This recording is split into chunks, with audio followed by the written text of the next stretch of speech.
Hello, sumo fans. We are back. Oh my goodness. There's so much to say. There's a lot to unpack on this one. A lot of pain, a lot of surprises. A lot of pain. A lot of silver linings. Yes, you gotta remember the silver linings. This was a very sumo basho. Yes. And somewhat uncharacteristic July in a lot of ways. I mean, you still had the slips and you still had the struggles, but at the same time it felt a little bit more like a typical, I suppose. Well, when it comes to upset wins, who had Terunofuji winning this one 2 weeks ago? Yeah, isn't that funny when the Yokozuna is the upset? The Yokozuna is the upset. Welcome to the current state of sumo. And as we were mentioning, congratulations to Terunofuji. Yes, with a 10 playoff victory against a very unlikely person. Yeah. Someone I would have never called. This is from a who knows what happens chaos perspective, spot on July. True. Very true. The details, nobody expects this. No. This is the unexpected. But in any case, we a lot to get into, so let's do it. Let's not dilly-dally. First and foremost, Terunofuji, a 12-3 Yusho. It was looking like a Zen show for a while, but what's funny about that is it's only because he's the Yokozuna. How many times have we seen the 10-0 and the very next day it starts to fall apart? It almost did, but this first week right here, this was all 2 years ago, Terunofuji. That Herculean power, a little bit of weakness perhaps, but the big thing was the defense. Mm-hmm. That was the thing that always fell apart when he had his came out strong and then things started to sort of crumble to dust. He beats the powerful Hiradoumi, Daieisho, Abi, and Takakeisho. All of them were giving them everything that he had. And those are guys that, he's very vulnerable to. Yes. Particularly Daieisho and Abi, who are people who have beaten him before, and they know how to hit him. Right. And he was able to withstand all of that in his current state. And then he has the resolve to go to a playoff at 16th fight against a guy who already beat him and then gets him up against the ropes. Yeah, it was somewhat reminiscent in the opposite direction of the year that Takakeisho won the Yusho off of him, where he dominated Takakeisho, but then Takakeisho wins it in the playoff. This was Terunofuji's turn to be like, nah, I want this too bad. This, for me, tells you how much, one, he was actually able to fight. Yep. Like, this is sort of a reminder, a soft reminder. Again, this is a 12-3, and when Onosato won at a 12-3, everybody threw an asterisk on that. Right, but we don't throw it at the Yokozuna, who's very close to retiring, if not about to retire. Still got it. So yes, the magical 10, that's the number he's been telling everybody. When he was Yokozuna, I think he had 7, and he's like, I want 10. And it seemed impossible. When he got the 8, we're like, okay, maybe he can squeak it through. And then things started to look like it was just the dream that wouldn't come true. Right. I mean, for all the dreams that we've seen fulfilled, and perhaps we're very lucky in that, they don't always come true. So this seemed like a story where he was going to lose it. And, like you said, give him the credit for the fact that he could fight like this on, 50%, 60% health? This is that adaptation. Everybody talks about like the intangible factor, and doubly true for Yokozuna, also true for Ozeki and Sekiwake. It does seem that like all the talent, all the will in the world isn't going to help you get that higher rank unless there's that something there. That special quality. And Terunofuji has that special quality, and he has shown it to us. Mm-hmm. The big question, what is next for Terunofuji? This is a great question, especially considering that we saw other things happen that we'll get to that change the entire sumo landscape. Are we going to get a threefer here? Are we going to get a Terunofuji retires and the 2 Ozeki situation? Or will he stick it out till the end of the year? Because originally they were saying, hey, you have till the end of the year, so we didn't even think he was going to show up to July. Then he shows up to July and wins it. So will he try to see out the year? Will he try September and see how he feels? Or will he be riding the high and say, I just can't get this together again to do it? Well, the original thought was he was going to be done. And yes. He gets 10 and he's out the door. If nothing else, he's not going to be there in September. Yeah. My guess is if he sticks around as Yokozuna, it's because he's asked to. Like, can you keep doing some ring ceremonies and, close out the year? We really don't want this now. They didn't want Hakuho to leave when he left, and he won his basho in July and then retired right before September. It was a bit of an easier handoff for him because he knew he was being replaced. Whereas Terunofuji has the complete opposite with the Ozeki situation right now. Yes, which is, we'll get to that in a minute. One quick note about the Terunofuji thing, because there's no other place to talk about this. How crazy was it to see Hakuho grab him and give him this huge kiss and then slap him on the back? That was amazing. Hakuho has turned a corner. He sure has. The controversy has been spoken at length in every corner of the sumo internet, but this is showing me that Miyagi no Oyakata sort of understood that he had a fault in it. But again, controversy is what it is. We're not going back there. We're not going back there. It's not useful. So this is him supporting his wrestler. Yeah.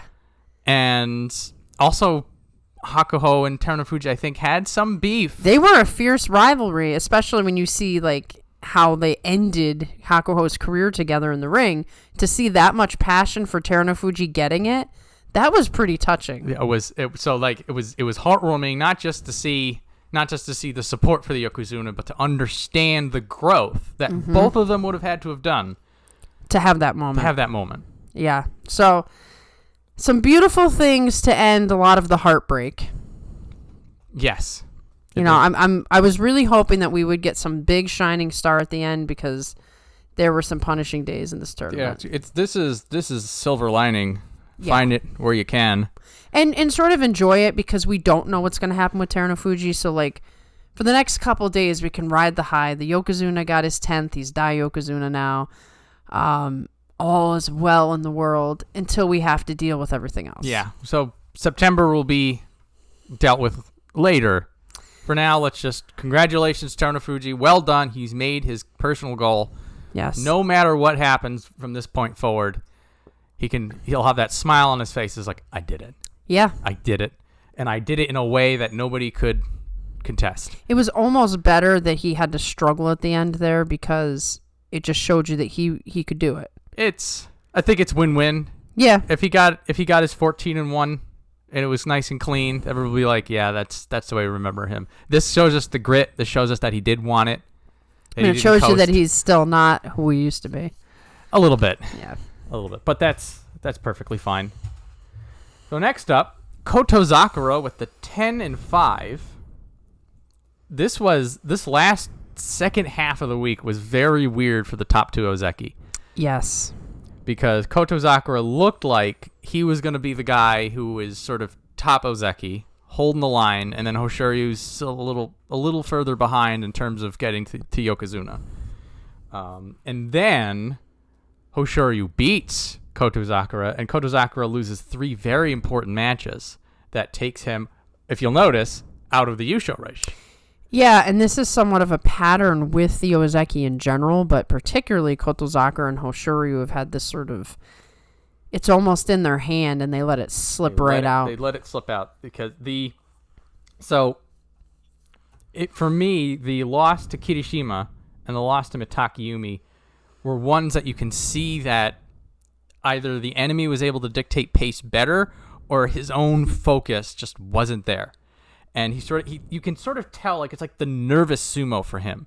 Yeah. Where most days, and again, that's 10 wins. And that is a win on Terunofuji on the last day, which I'm pretty sure I told everybody who would listen that was not going to happen. So and I'm happy to say that I said, but he only has to be good for one day. Only has to be good for one day, yeah. I'm going to take credit for that. I love being wrong, guys. And then this one, I was like, there is no way in hell this playoff is even going to happen because Kotozakura has no chance against Terunofuji, and he pulls it together. I really do want to talk about that match, like, towards the end here. Like, we can talk about Kotozakura, but I want to specifically talk about something in that match. So. Yeah. So, at the 10-5, that means that he remains top Ozeki.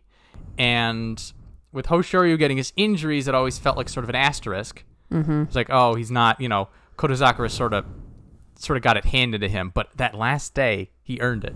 Right. So that is his. I will say, though, particularly with other things going on, that the first half of the year we were looking to Kotozakura and Hoshoryu to be Yokozuna.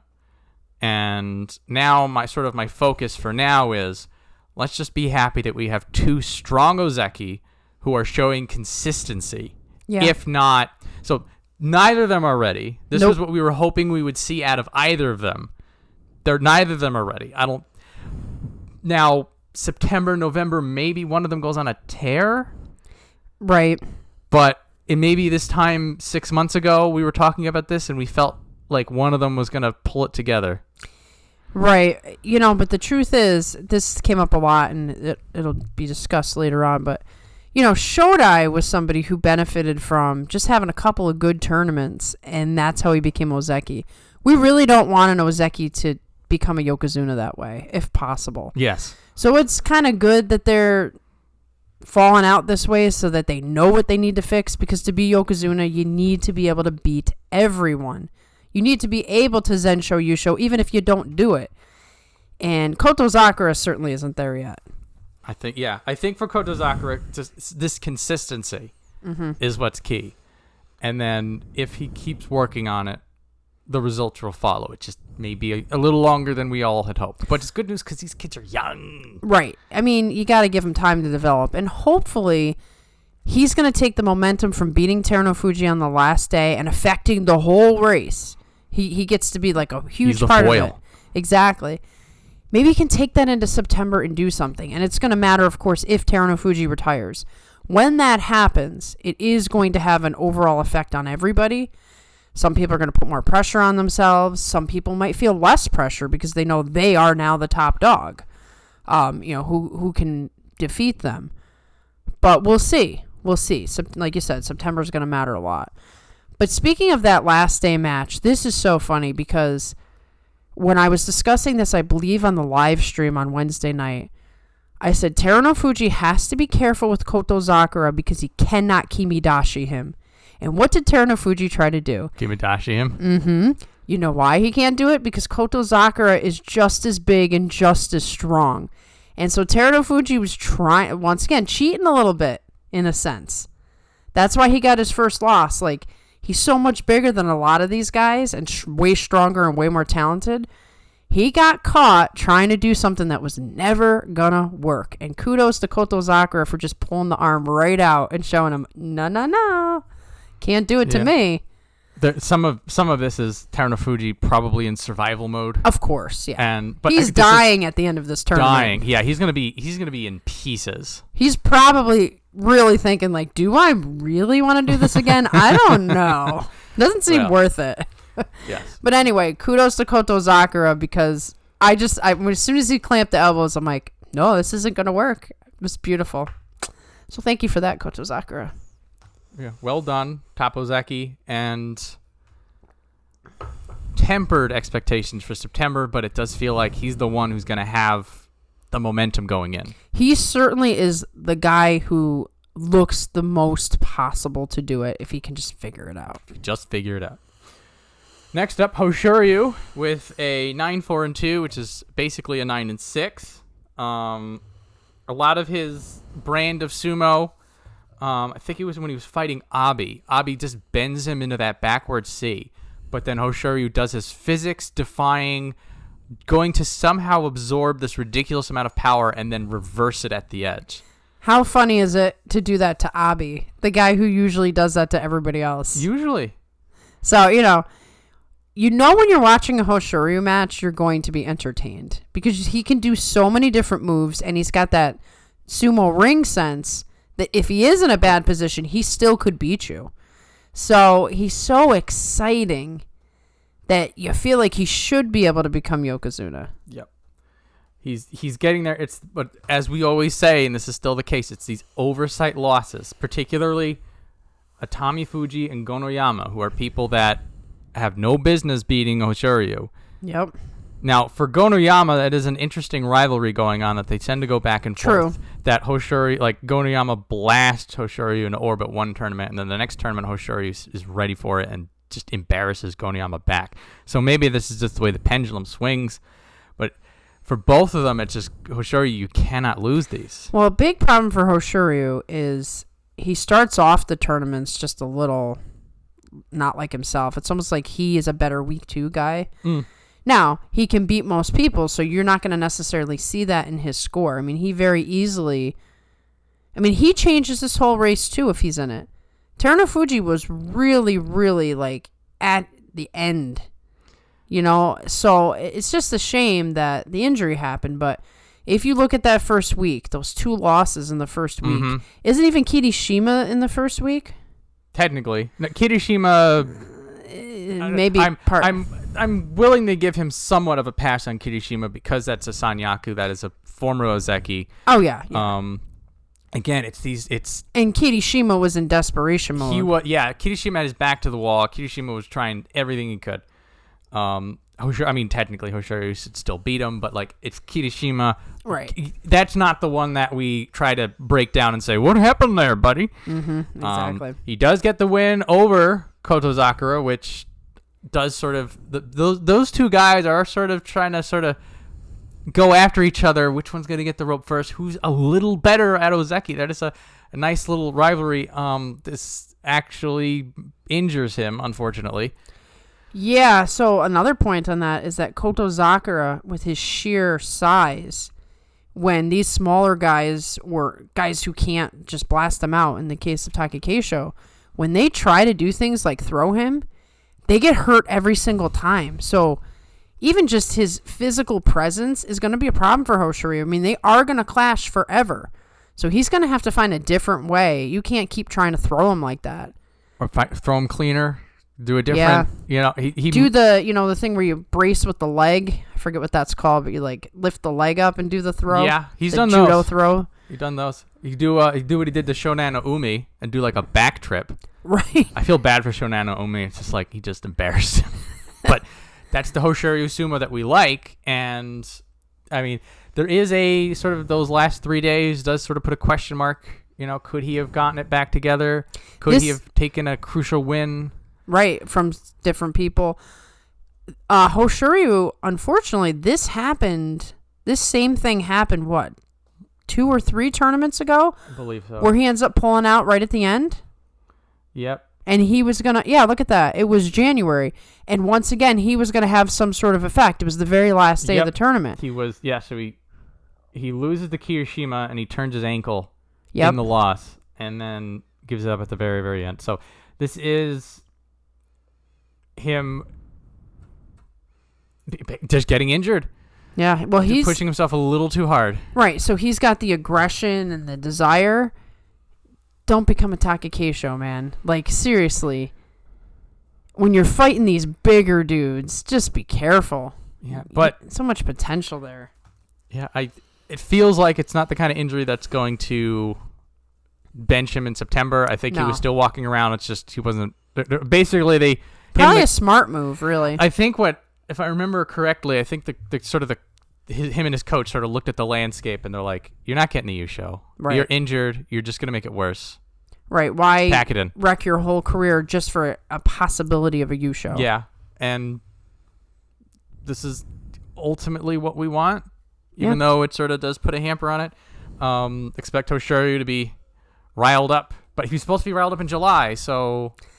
Yeah, but maybe he's really going to be riled up this time. Yeah, actually mad this time. But similar to Kotozakura, Hoshoryu is a consistent presence. Yes. He's been there Ozeki for over a year now. You don't really worry like, oh, is he Ozeki level? You don't have that question in your mind. This is what's nice about Kotozakura and Hoshoryu. It's just like we look at them like they are Ozeki. Mm-hmm. They handle themselves like Ozeki. They fight like Ozeki, and sort of that alone, as we will be discussing shortly, is a burden that is almost impossible to deal with by itself, and they're dealing it. Right. We're not getting the Kadoban carousel right now. No, well, here's the thing. Like, neither of them, you see a Kadoban coming out of them. And if they do get Kadoban, there is no way it's sticking. Right. But it's nice. Like, It's literally, nice. we've been Yeah. seeing safe, not safe, safe, Yeah. not safe for a very long time now. Yeah. So So in the event that Terunofuji leaves, in the event that we only have two Ozeki, this is the first time in what feels like a little while that the two Ozeki that we have are like, okay, we can rely on you. Mm-hmm. You will hold the top of this Banzuke. yes. They're temp poles. So Well, good thing there's two of them, too. yes. Not one. Yes. That's a whole other Helps. topic. Share the burden. Yes. So we're going to get into this. We're going to get through it together. I don't Takakeisho 5 and 10 loses his Oseki status as everybody feared and expected. He's just too banged up. He was trying to work things out on the dohyo, which is always a gamble. His power either faded faster than normal. Now it was always the stipulation with Takakeisho that you fight him for 6 seconds, and then after that you can beat him. Right. It felt like 4 seconds. It was a It was smaller shortened. window. Yeah, for sure. Well, there's the other factor of Takakeisho is one of the guys who really hates July. He doesn't do well in the heat at all. He was complaining before the tournament ever started that he was afraid he'd get heat stroke doing the outside training. So July was the absolute worst tournament for him to be facing these particular struggles. Mm-hmm. It was like after all the years of overcoming the obstacle and doing the thing you can't, all the pieces went in place. Like, not this time. It just couldn't happen. We knew he was long since sort of holding on for dear life. Yes, and it was just a matter of time. Yeah. And honestly, I fully expected it to be this tournament.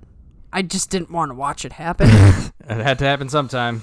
I guess poetic and appropriate that it officially happened against Terunofuji. I mean, that was Yeah. So the fight with Gonoyama and the fight with Terunofuji, he put his life on the line. Yeah. And he gave it 100%. He even like head first crashed in against Gonoyama, and I was like, whoa. Got dazed. Yeah, he's like stumbling around after that, So, like, busted mouth. He had left it all on the ring. And so, like, that alone for me, I'm like, he is not going down without a fight. He would rather die out there than let this go. And that itself sort of just shows you his spirit, shows you what he thinks of the rank. And then the interviews afterwards, he's sort of very clean about it. It's just like, weak people fall out of Ozeki. Yeah, there was no excuses. There was no, well, maybe it was like, I'm weak, so I failed. He's literally like the samurai of live and die by the sword. Yep, and this is the way he's always been. Always. Always been. Him. People talk to him when he loses. He's just like, I was weak. I lost because I couldn't get it done. Yeah. He stares it right in the face. Yeah, and so I like to pretend that if this is it for him, that his match, like his whole tournament ended with Terunofuji, and I'm going to ignore the last two. In fact, I didn't even watch the last day's match. I heard what happened. Don't need to see it. So, yeah, I'm going to try, if this is his great hurrah, to just remember the match with Terunofuji. There was a lot of passion in that match.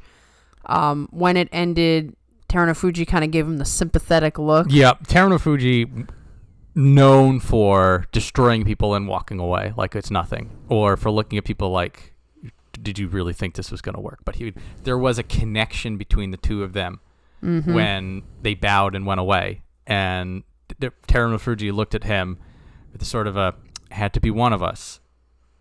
And I'm choosing me. Yeah. And, you know, they're even going through a similar thing, like, in a way, who's going to retire first? They might both. Right. Could you imagine just at the exact same time? I mean, it could. Or no. Terunofuji could actually outlast Takakeisho at this point.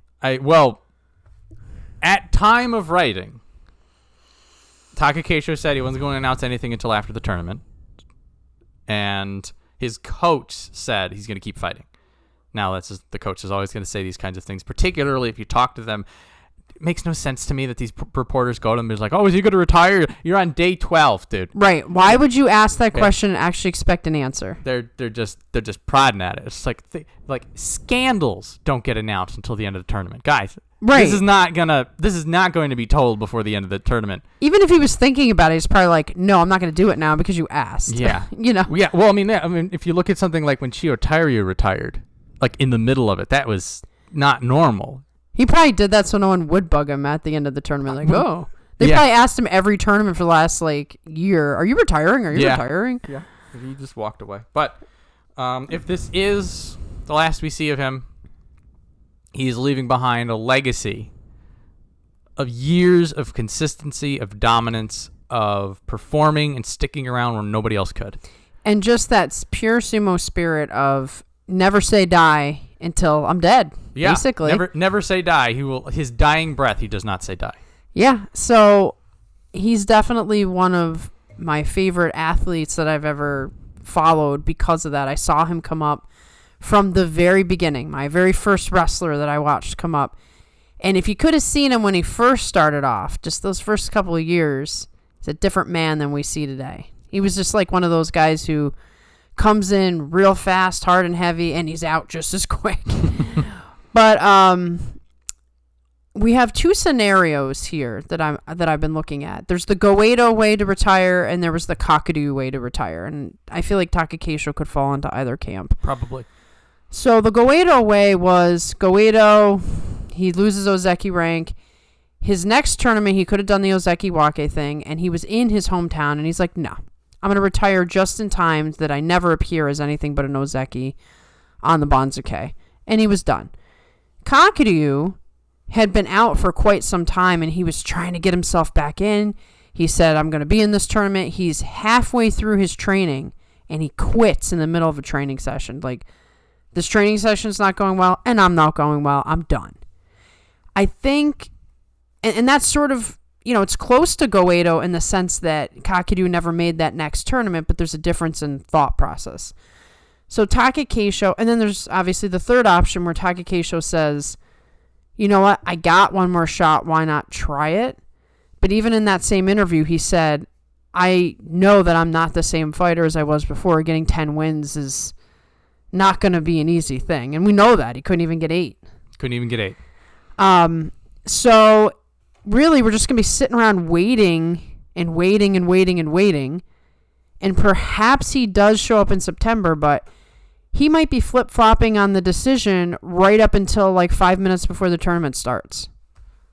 We could get a retirement on day 1. Takakeisho retires. You just don't know.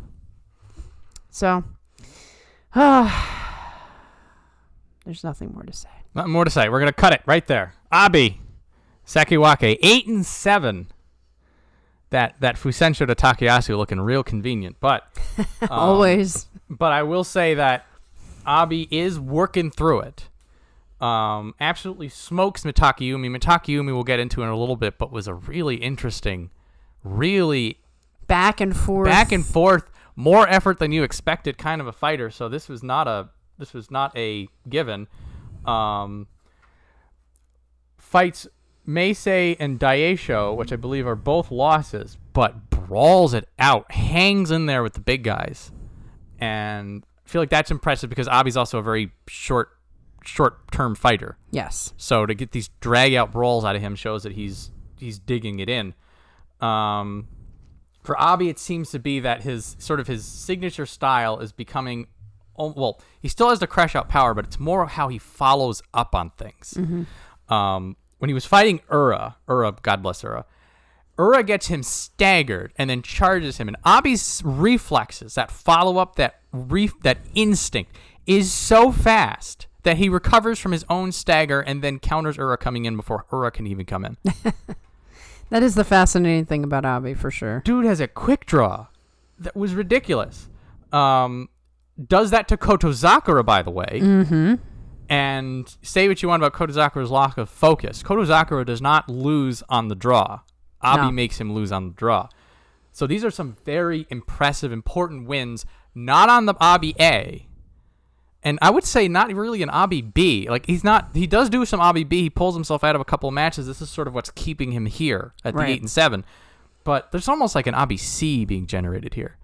Well, it's sort of the culmination between trying to fuse Abi A and Abi B together. It is. You know, not becoming too predictable, but being as strong as Abi can be in Abi A. Yeah, so we are seeing a path forward, or if nothing else, something that's going to keep him in contention. Mm-hmm. Because something that will happen to Abi is that he hits his ceiling, he does a struggle, the sort of what I'll call the Ichi Yamamoto struggle, and then he falls back around, but now he's certainly able to hold place.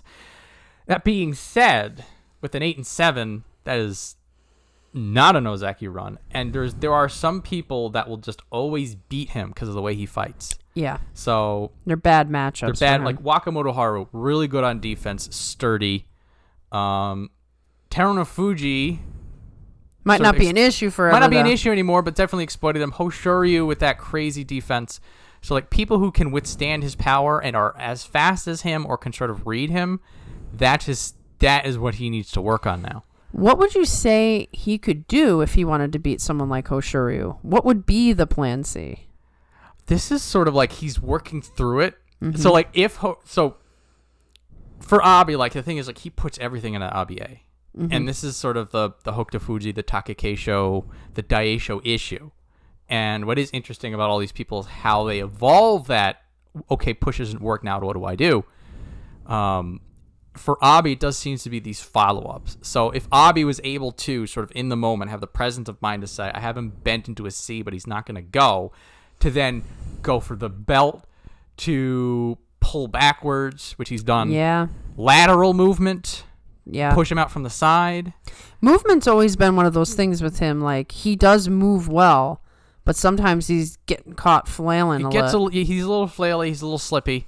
Part of that is being so tall and lanky. Right. That gets a little top heavy particularly when he's pushing down on somebody. Right.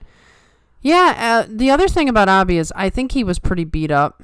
I mean, he had the obvious, stuff all over the elbows and wrists and stuff. But he looked a little sore and unnerved in the first week for me. So perhaps he's battling some injury issues. But then he also has the X factor of, with his coach dying. I think he really does want to prove with that style, with the pushing and thrusting style, because that was, Terau's thing. Yes. That he can do something with this, carry the legacy forward. There is a maturity to Abi that was not there 4 years ago. Yeah, it makes him a different fighter. It makes him try a little bit harder and not give up in some of these matches where he, could lose or whatever.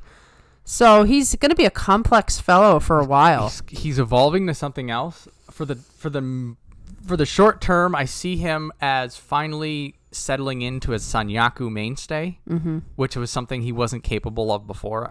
I'm kind of hoping that Abi sort of takes that to heart, realizes the growth is there, even though he's going to hit the point with the rankings not going. He's actually going to get bumped back a little bit because of Onosato. Yeah, that's true. But in any case, we are starting to see who's always the ceiling's still there, but they're starting to get cracks in it. Right, and if with a pusher thruster, you can just push right through it. We'll see if he can manage it. Yeah, that jump to Ozeki is It's a tall feat. It's a tall feat, and something worth pointing out before we move on is you don't need to be Ozeki to be a good fighter. No, and if he's doing this career Sanyaku thing, career Sekiwake thing, which he seems to be settling into, he can just do what Mitakeumi did. You could do the Mitakeumi thing. Yeah. You do yes. You know what I mean? Like the two guys that you look at where you're like, how did they Mitakeumi and Shodai? They just had to be consistent enough. And then if you're consistent enough and you just put the scores together, then you can become Ozeki. And why not? It's payday for that. At the very Certainly least. is, yeah. That's how Kirishima got up there. Yeah. Just consistency. Yeah. So, next up, Onosato with a 9 and 6. Another, I'll say, fortunate Fusen against Hoshoryu, but I really wanted to see that fight. So I think I know that made that particular day that was already crap just worse. Come on, man. Yeah. So, a bit of Yusho sickness. I think this was a level of pressure and expectation that was beyond anything that he had before. Right. And you have to be superhuman to be able to. You do, particularly because, and this is always why the follow-up is always so difficult for people, because you go on the parades, you're in the spotlight, you're doing all this stuff, you're not training, then you go to Nagoya where it's super hot, and then there's the expectation, now you have to defend, now there's even more on him than there was before. He still gets a 9-6 out of it, which is almost a 10-5, but Takanosho was inheriting godlike powers this tournament, so I'm going to give Onosato a pass on that 9-6. Also, he is very much on the Ozeki run for September. Oh. So there was some talk about him he was 11 wins, but it was making sure of 5, so not really something you can use. But if he back-to-back Yusho, or if he was in Yusho contention, they might have borrowed that 11 wins from you. They want you to be in Sanyaku traditionally. But now that he is in Sanyaku, he has a 12 wins and the Yusho and 9 wins here, which means he just needs 12 more wins or 11 and looking really good doing it. Or win the Yusho. Or win the Yusho again. Which with September, there's so many variables of who's actually going to show up that he might be in a good position to actually challenge for it. Yeah. Well, he'll be rested up. Spotlight's off of him. Yep. There's a far amount of people who are discounting him already, which I feel like slapping these people. Well, I have to say it. A lot of us, our 42 Opinions chatters, do not like Onosato. That's fine. That's fine. You're allowed. You're allowed to have your own opinion. Yes. This is the whole point of the show. But I disagree. I like him. So there. We just look at if we look at the pattern of badassery. Let him. The 9-6 is the worst he's ever done. Let him have it. That's kind of insane. Okay, let's think about this. Now you say what you want about the way he fights. That it's all, these are all valid discussions, but we're in the realm of opinion. September is his chance to get to Ozeki, and then there's 3 Ozeki, or to fall flat on his face, which would then make people happy, I guess. Well, what's funny is I think the reason they don't like him is a stupid reason, but it's because everyone says he's so great. It's I can't like the popular thing. Okay. That's what it's about. I can understand that. They don't like anybody who's the anointed. Too popular. They want the underdog, the scrapper. I will get into this with Hiradoumi. Okay. I can relate to that. I think everybody likes him. So. Yeah, well, yes, that's the problem. That is the problem. So, yeah, okay. So if you look at Onosato and he's like, oh, he's too good. We can't root for this guy. That's kind of where it's coming from. I get it. Okay. It's understandable. But guys, just look for September for him. Yeah, I think he's going to have a good September. I'd be really shocked. I think what you said is right. He had so much going against him in this tournament, and I didn't think he was going to wind up with the 9-6. The way that it started, I was like, I don't know. He was 1-3. He looked all over the place. He was flaily. People were just I thought we might get a 7-8. So he did pull it back together, and even if Hoshoryu were to beat him, that's still an 8-7. That's still a Kachikoshi. Makes the Ozeki a little harder, but they promoted Shodai with an 8-7, so. They might be regretting that decision. Well, they were a little desperate back then. Yeah. Which is what they may be like in September. I was going to say, some of you might not have been around for those days. They were a little rough. Yeah, the lame duck. Okay, so, speaking of lame duck, sorry. Sorry, Kirabayama, but I'm just you did it! You said you were going to do it. I said I was going to do it. So, Kirabayama, 8-7. So, I will give him all the props for digging deep on the last day and not making it a complete tragedy. Mm-hmm. I will also give him these 3 days right here were pristine. Mm-hmm. And when he won, he did win in his signature way. But he was getting blasted out, which is a very un-Kirishima thing. Yeah. He was... where did he go? Yeah, it's the losses racked up. He tried to rally for it. It just didn't work out. It looks like he was fighting like normal. Maybe he's still a little tender, like, a little, like, even if you're better, like if you're mentally worried about your health, it brings your sumo down. Exactly. Like if you're sitting there questioning, like, did that hurt? Was that tweaked? Yeah. Yeah, something was just really off, and you couldn't tell if it was necessarily an actual injury. It could still be an actual injury. Yeah, it could very well be. Because, they said he got a neck injury, and as we know, neck injuries don't heal without surgery. So if his neck was bothering him, he didn't show it. But if it was, well, this is what you're in now. Mm-hmm. So it's unfortunate. This was a man who was a win away from being a Yokozuna at the beginning of the year. And now look. And now he's Sekiwa. And now he's lost it all. This is how crap being an Ozeki actually is. Yeah, it's just crap. It is brutal. You can be as good as Kirishima was and just have everything together, building towards it, and then one thing throws you off. And you're done. He's lucky that he's going to stay in Sekiwake at this point. I was looking at him, I'm like, oh, good, he's 8-7. At least he's got that going for him. It's something to build on. Right. But what an absolute Shakespearean tragedy to have Takakeisho and Kirishima lose on the exact same day, and we lose two Ozeki. We lost both of them in the same day. Yeah. So the big question then for him is, can he rally and get it back? I don't think so. It's a real tall order. There are some who have done it. Let's look at Terunofuji.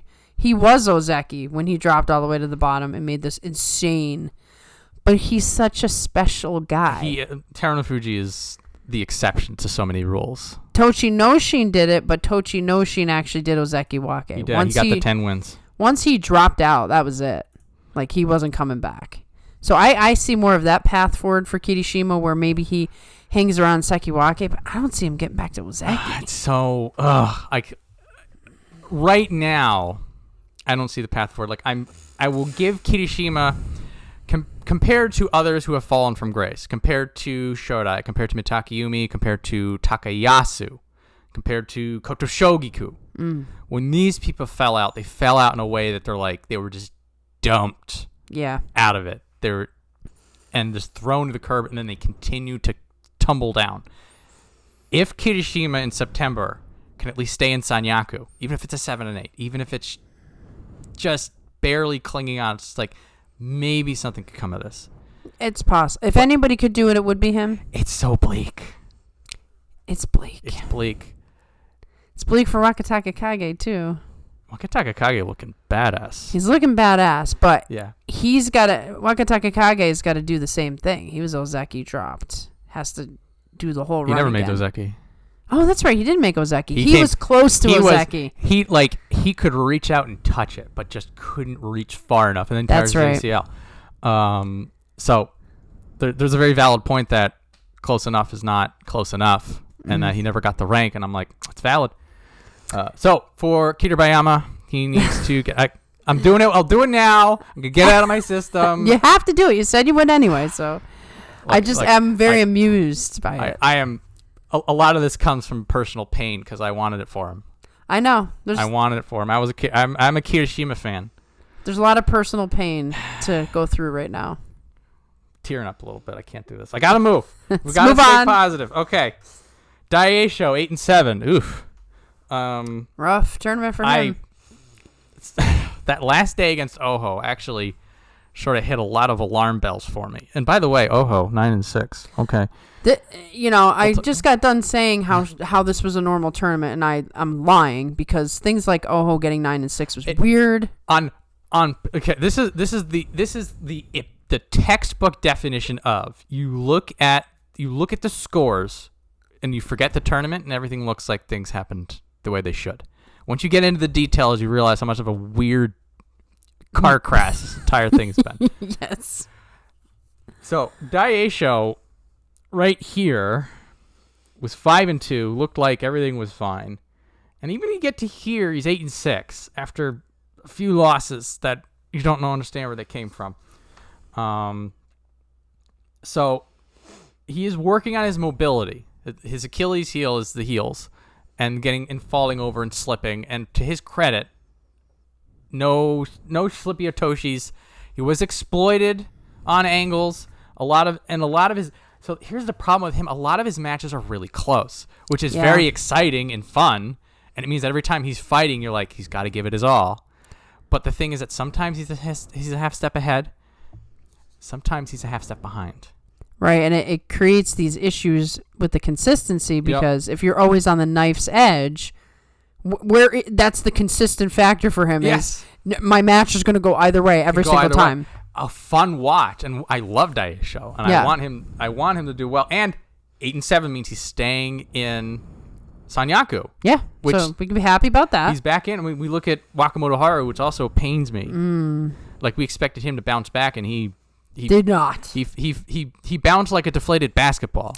The Tournament of Broken Dreams. There's a lot of pain for getting through here. Yeah. I know you've hit yours. Now I'm gonna hit mine. You got lots of pain down below here. I'm not kidding about me needing tissue in a minute, but we'll get there. We're getting through it.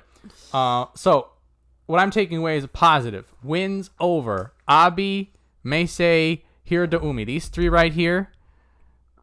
These are three people who can stand and deliver, and did stand and deliver, and Daieisho came on top. Right, and when you look at some guys' tournaments and they wind up 7-8 or they wind up 6-9, you go back and you're like, if only you didn't lose these matches.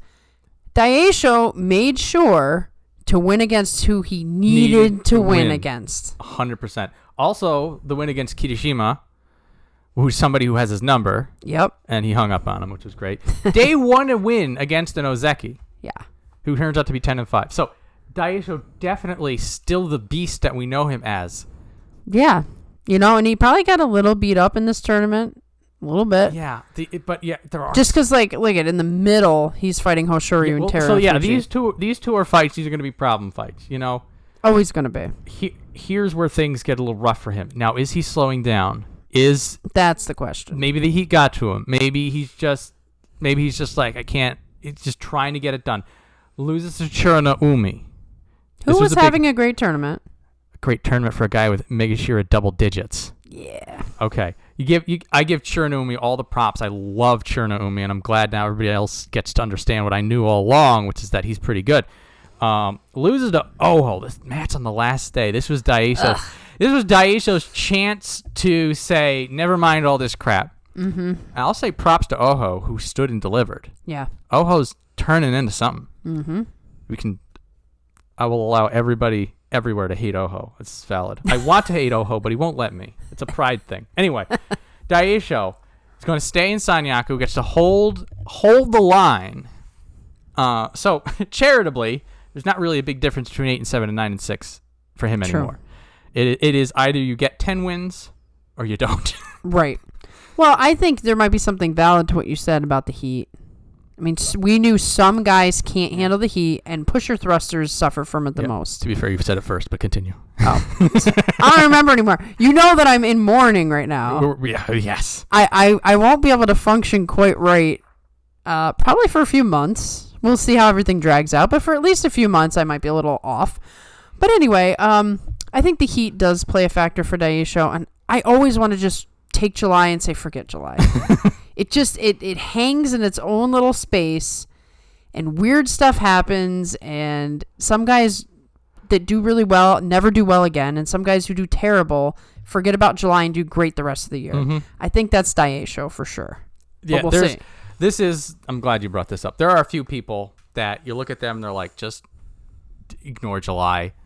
Something happened to them out there. This is out of character. The desert island of desert July. island. We don't go there. No. So all the more props to Daieisho, perhaps, who out of his element still gets 8-7. Exactly. He did what he needed to do, which shows you what kind of wrestler he is. Yeah. So I am hoping for double digits out of Daieisho in September. And this was the end of the Aichi Prefectural Gymnasium, which matters because they don't have great air conditioning. Yep. So maybe July will become normal within the new arena. The new arena is going to be such an X factor. I'm already looking forward to it. I know. I can't wait to talk about next July. It'll be new for everybody. So nobody will know what's going to happen? It's going to be it's going to be this blank slate. Everybody's going in. How do you like the locker rooms? How do you like the walk up? How does the lighting affect you? How does the crowd surround you? Like you said, a little bit different the way the noise happens and stuff. What's going to break in the new stadium because maybe they didn't finish building it yet, but the tournament was still going on. Yeah, exactly. That's going to be fun. I'm excited for it. But anyway, well done, Daieisho, holding the line. And that's more than some people have done. More than some people. That's the point. Yes. Okay, I'm going to be happy for a little bit. Hiradoumi, special Very prize exciting. winner. Yes. 10-5. So, I can relate to the Onosato thing. So, I was a big vocal fan of Hiradoumi when he was struggling getting 8 and 7s down at Megashira's 7, and then went up and down and up and down. Now that he's 10 and 5, destroying the Sanyaku curse, I'm like, oh no, he's popular. I don't know if I could pick him anymore. Oh no. He's never going to be that popular. He's going to, maybe he will. I saw a lot of people increase their, but he's such an unassuming guy. He doesn't have like that character thing like Hoshoryu, or even Kotozakura has like a regalness to him. Hiradoumi is just like a brawler, and that's why I love him though. He's just all power, and he's starting to win because he's digging into the parts of Hiradoumi that I like. So you can't abandon him now. I can't. I know. I just there's a hipster in me. Like my love for Hokutofuji is because everybody counts him out. And my love for Hiradoumi back then was because he was struggling. Like you could feel like he wanted it so badly. But you know what's going to happen? There's going to be people who go, yeah, he got lucky. So you still have detractors. Okay, good. All right. I need enough people to hate on Hiradoumi so that my love of him is pure. Okay. Okay? I need you to do this for me, everybody. So he gives Terunofuji, he puts Terunofuji on day 1 he gets to Yokozuna. Yeah. Shin Kamasubi, all this pressure. He puts Terunofuji through his paces. He did. He wanted to show Terunofuji this is not going to be so easy. Not so easy. And to be fair, this was the start of, you look at Terunofuji like, okay. Maybe it was good for Terunofuji in the sense that you take on that kind of pressure right away, and you know this is how I got to fight. So like good for Hiradoumi to give that level of performance on day 1 against no the nerves. Yokozuna. I mean, if he had him, he channeled him properly. And then good for Terunofuji, who gets that kind of I think my knees can handle 14 more days of this. Yep. So very well done for all involved. Interesting that he's doing transitions. He beats Kirishima on the belt. That was so surprising. This is, again, a lot of these pusher thrusters and people, when they diversify, they start finding these additional weapons, and then it gives them more chances for success. He blasts Abi out of the ring. That was like, whoa. Ragdolls Abi. He's a big guy, and he's also coming at him with everything. Gets rid of Gonoyama more or less the same way. He's like, no, I'm stronger today. Yeah. These are guys that are known for like Gonoyama's known for his punch on the Tachiai. Yeah, it's like he went out into the parking lot and he out Tachiai'd a truck. It's wild. Yeah. And I will say it is a thematic passing of the torch when he fights Takakeisho and beats him in a Takakeisho manner. Yeah. It's like I had the same feeling when I saw that, like when I saw Hakuho beat Terunofuji. Okay. And that's sort of just like here we see, like, so Takakeisho can know, okay, somebody else is gonna just give him it all. Right. There's gonna be another powerful pusher thruster out there who's not beat up like I am and gonna do my thing. He's gonna do his thing. And so he gets a special prize. Now, what was interesting is he got this special prize, win or lose, and he still wins. Yeah, they were like, okay, you've proved yourself already. They gave him Koto Shoho at the end, which is a little bit of a gimme, but take it where you can get it. Koto Shoho should be so much better. We'll talk about Koto Shoho, but in the meantime, Hiradoumi, I'm not going to say he's on an Ozeki run, but I will say that if he gets better, he can use a 10 and 5. Well, he's still so fresh in a way. Still fresh. That we have to see him in a couple of tournaments and see, like, what can he do back to back to back. Yeah. For now, if he's still in Sanyaku by December, that's good. That's all he needs to do. That's the first goal. That's the first goal. But with a 10 and 5, that's a statement. That is. That's not just the 8 and 7. That's like, I'm going to pile some more on. And there it is in those last 2 days. Mm-hmm. He could have phoned it in after the Wakatakakage match. Yeah. Those last 3 days, he could have just been like, whatever, I got it. But I got it. I want more. Exactly. He wanted those 10 wins, and that shows you something. Shows you he's a contender. Yeah. 2025 contender, but I'm already like wanting to get to 2025 just to see what the landscape looks like. We need an evolution of a few things. So it's a wild Sanyaku. We're already barely started. Meisei. Oof. So we were going in. We're like, Meisei's. He looked like he was getting things together. He had some new momentum. He goes up to 1 East, well earned, and we're like, is he gonna break through and get to his old rank, or is he gonna find a ceiling? And this is what's also so weird about Meisei. You think back about it, like, and you're just like, man, he fought really well. He was brawling. He was moving really well. He was strong. He really challenged some of these guys. Dragged people in the deep waters, which is where he thrives. And then you look at the rank, you're like, 4-11. Yeah, he had a lot of tough fought matches that he just couldn't win. And that's the biggest problem for Meisei, is that the heart and the passion is there, but the execution, it doesn't then go all the way through. And I don't know what the reason is. He's almost like Daieisho, except he doesn't get it done. Doesn't get it done. It is a fight really well, but and it's like I loved watching his match. Pity he didn't win. Right. It's so it's frustrating almost. It's frustrating for somebody to work this hard and to put on this level of sumo. And it's always been like this. Yes, this is now the pattern. Right, like when he first came up, he was the guy that I started rooting for. I was like, this kid's got something special. And yeah, at the bottom rung, you can see it. But as he gets higher, he just not good enough. I don't know what to say about it. This is what's the paradox, though. It's just like, you're right. He's not good enough or else he'd be winning. But you look at him, it's like, you can't put in more effort. Exactly. What is there? Right. You have some guys that you're like, wow, you did nothing and won that match. Shodai. Shodai 10-5, by the way. Exactly. I really do need to take back that this tournament was normal, because it wasn't normal. What was I thinking? Shodai 10-5. Yeah. Shodai 50% effort, 10-5. Meisei 150% effort. 4-11. 4-11. What the hell? Okay. Yeah. Just so weird. Yeah, like a lot of his losses were so good losses. But the match with Abi, that the two of them turned into a centrifuge, but he just outspins him. That was fun. That was good. Gets into a brawl with Tobizaru. They slapped the crap out of each other. Props to Tobizaru, by the way. Tobizaru doing some interesting things this tournament. He's starting to put things together.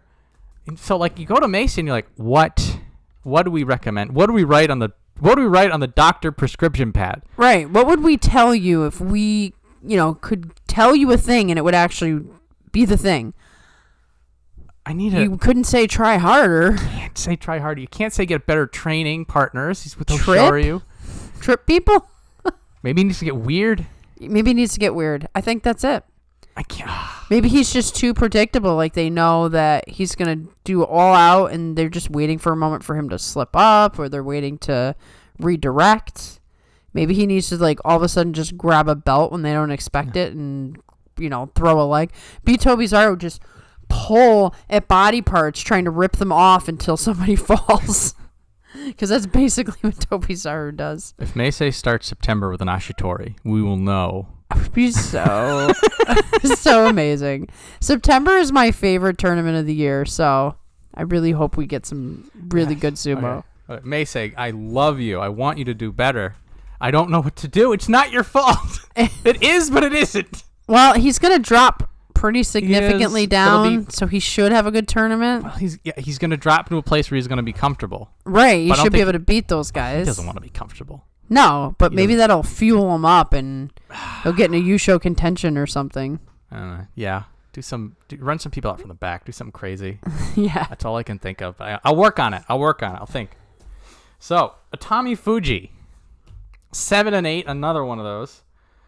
So Atamifuji is really, he's really defining his brand of that. It's somewhat like Kotozakura, but it's a different flavor of that defensive-oriented sumo. So Atamifuji, it takes him a while to win. He does need to spin up. But the whole time, he's shutting down offense while he advances his own. And so, there'll be some fights where people are, giving him hell. And he's just like, I'm not going out. I'll hold at the edge. Right, I'll just keep blocking what you're doing. I'll keep blocking. I'll just stagger and keep going. And eventually he gets to a spot that he wins.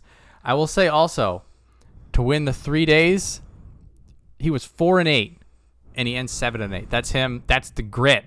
Yeah. And that's part of the things that he needs. Mm-hmm. He needs that grit. He needs to bite down on the mouthpiece a little bit. And it's just that either people have enough time to undo him, the match is over too quickly for him to get things started. Or There's a little bit of that for sure. Yeah, so it's like either he like doubles down on the defense and he becomes this bastion of unshakable sumo, which is sort of what Kodazakura does. Yeah. And then Kodazakura then needs to, push that forward. Right, not just hang back too long. Sort of like a riot police just walking forward with the shield. Right, Or exactly. Atamifuji gets some urgency.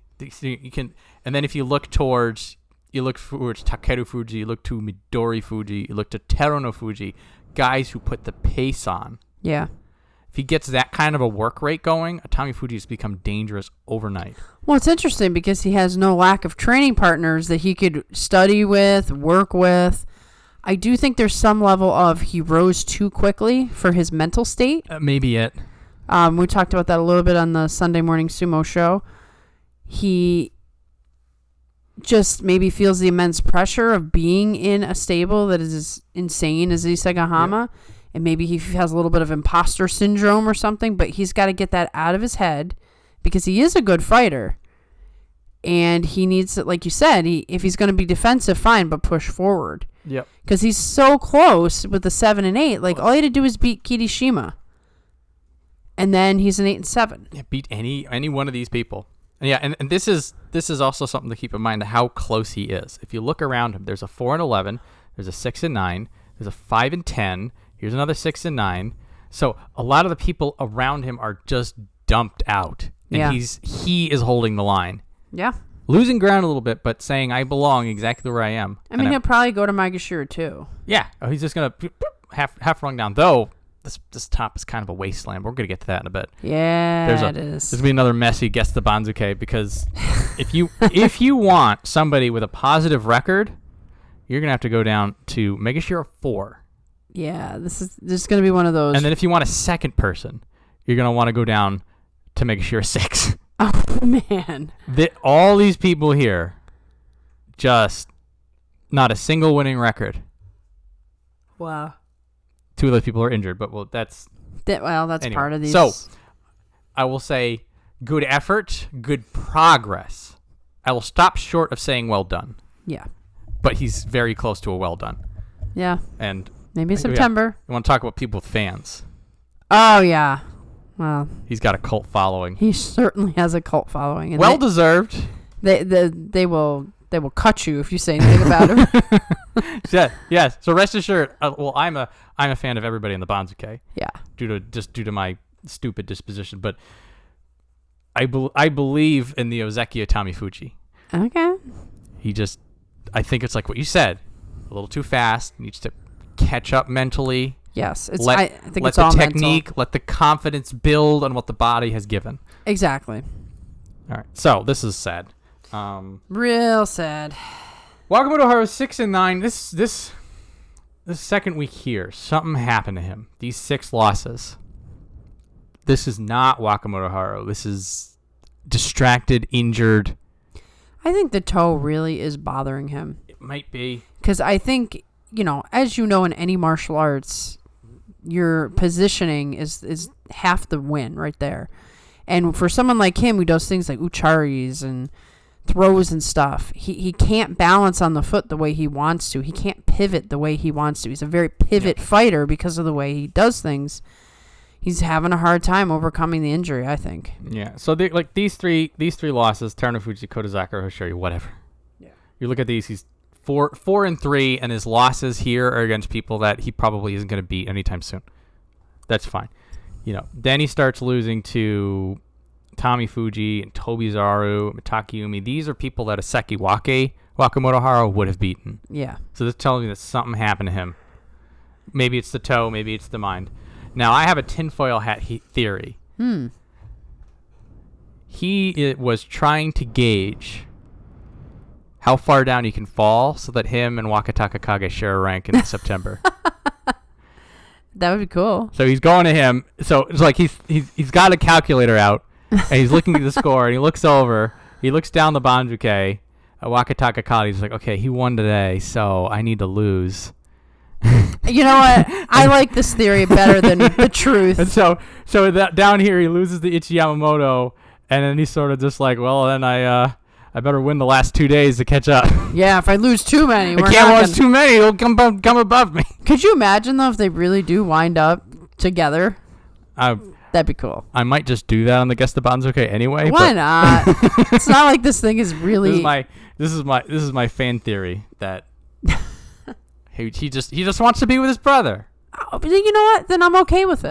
I for one can understand this. Could you imagine like they're in the same spot and they rise together? Exactly. That's the point.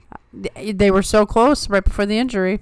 So then he said Wakamotoharu, he goes down, he gets his younger brother, and then the two of them lockstep all the way back and up. They take turns beating each other's opponents. It's been a long time since brothers were facing each other in the... This is my version of reality, and I refuse to accept any other version. Well, at this point, things are so crazy. Why not? Goodness. Well, seriously, though, I hope Wakamotoharu recovers. He does well. Whatever the weird hex upon him is gone. Maybe July heat. Maybe wondering, I can't grip as well as I normally could. Right, like if it's slippery and maybe he's tentative because of the toe versus the toe being a problem. Like, if I slip here, I might hurt a knee. Yeah. I like I said, some guys can just wash away July and forget about it. And maybe that'll be him. Yeah. So he did avoid the double-digit losses, which would have been very concerning. Wins out at the end of the list a little bit. Against Meisei, who's not as we just said, maximum effort.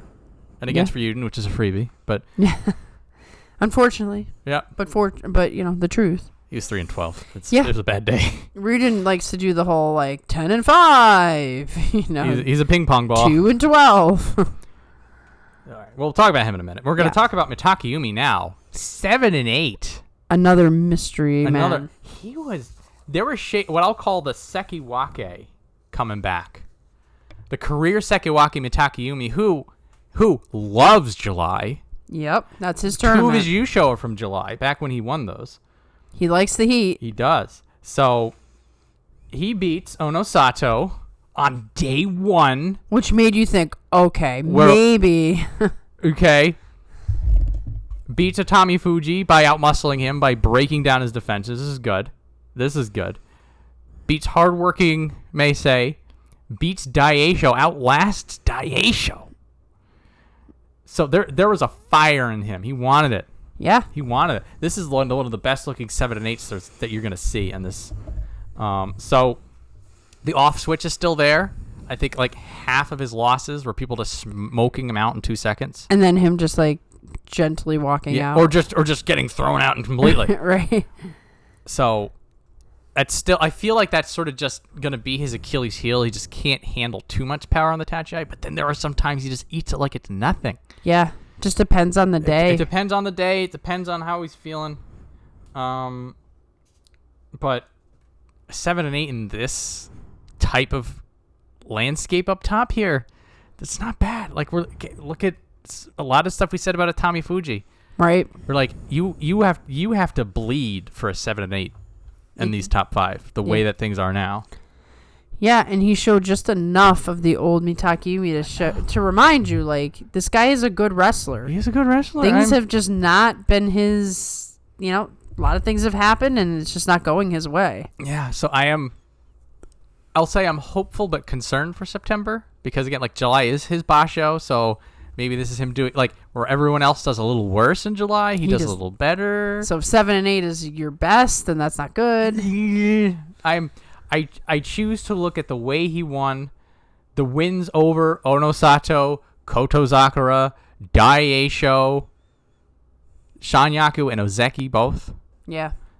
So that's a quality of sumo that no matter how hot it is, that's all him. Right. And he won those clean. He won those on his terms. Right. It wasn't oh wow, Mitakeumi doesn't have matches where it's that could have went either way. That's not a Mitakeumi match. Not typically. So, again, I'm not going to say well done to a 7 and 8, but I'll say nice progress. Probably one of the more optimistic showings of Mitakeumi we've seen in a little while. So maybe there's something. Maybe there's something coming back. And then we were talking about Kirishima, and is there a way to come back from the fall from grace? I think that we are way, way ahead of that from Mitakeumi. But you look at performances, that kind of effort, That's step one. At least you see like potential building blocks. Potential building blocks. It's 100 steps to get back, but we've seen step one. Right. Before him and Takeyomi wasn't even. You couldn't have this There were no conversation. steps. Exactly. There were no steps. It was like Shodai. We're just like, oh, he's just there. Yeah, I'm not gonna ever put my eggs in the basket of Shodai coming back, unless there's an alien invasion and they install Shodai as the leader of sumo. That was the most Shodai thing ever, though. Yeah. I can't wait to get to Shodai because that. Yeah. All right, we're gonna make this quick because I'm already sad. Takayasu, one good match we get out of him this tournament. He fights a spirited fight against Kirishima, and then he tears his pectoral. Which we have seen, the torn pectoral is a problem. So, the good news is he's still in the top division. Juryo is a mess. Juryo is a mess. There are two people who are going to come up, and then like maybe a third, and maybe a fourth if they are godly desperate. Depends on what kind of message they want to send. So, Takayasu is 100% safe. Now, the problem is, dude has back issues. Dude has like a leg issue. Yeah, Definitely there's the back. something. Now we're adding a chest issue. Right. So now multiple body parts are hurt. So it just gets harder and harder for him to do anything. Yes. When here's a guy who, it's not that we ever expect him to come back to Ozeki, because that's not happening. But we keep wanting that one Yusho. Yes. And he's gotten so close so many times. We've seen the slow walk. Now we're seeing the breakdown of the body. And once you see that, it's kind of like, well, start the timer. Yeah. I mean, all power to Takayasu, who's definitely built a sumo life for him after Ozeki. Yes. In a way that is respectable and cool, and we still love him. I am hoping he's back in September. I don't know how bad the injury was. Right. But we're not going to know anything until September, so it's going to be a bit of an awkward limbo for the rest of the summer. Like we were saying, September might pop up and we just see like destruction. A whole bunch of people just gone. Could be. I don't think that'll be Takayasu, but whether or not he's actually like, who's going to fight who at some point? With enough injuries, it's like, oh, there's really no one to fight. Okay, we'll give it to Kotozakura. Maybe. You know, like that's where we're headed if people don't stop getting injured. Yeah, I'm not yet ready to say goodbye to Takayasu. Thankfully, he will be on the Banzuke in September. We hope he comes back and fights. Yes. So, otherwise, he will be Juryo bound. Yeah, you can't get away with two of those. No. Gonoyama next, 5 and 10. 4 of those 5 wins were on the Tachiai. He has all of his eggs in the Tachiai basket. This isn't to say that he's not fighting well, but it's the Meisei issue.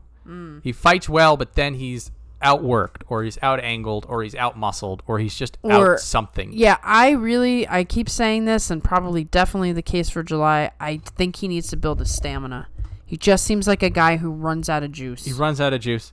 So, a lot of his losses were really fun and exciting. The fight with Takakeisho was an absolute barn burner. That was awesome. That was 100% pure. Everybody looked at each other and were like, "We're going." Yeah, we're going. Like, are you ready? This was a 10-car pileup. Yeah. Of a fight, and Gonoyama was in it to the very last second.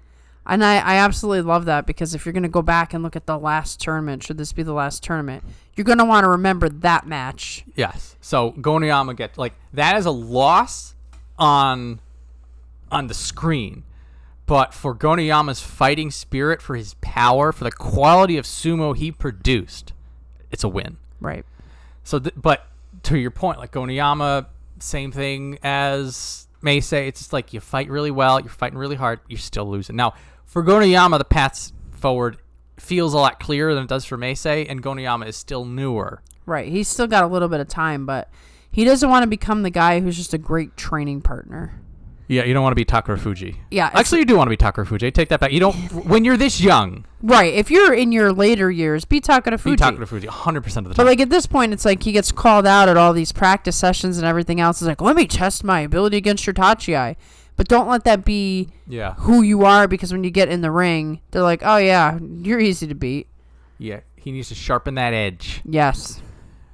Yeah, so he can hit hard. He can do belt stuff. He does good movement, good grappling, People at this level, they have better grappling, they have better movement, they have better reflexes. So that's the problem.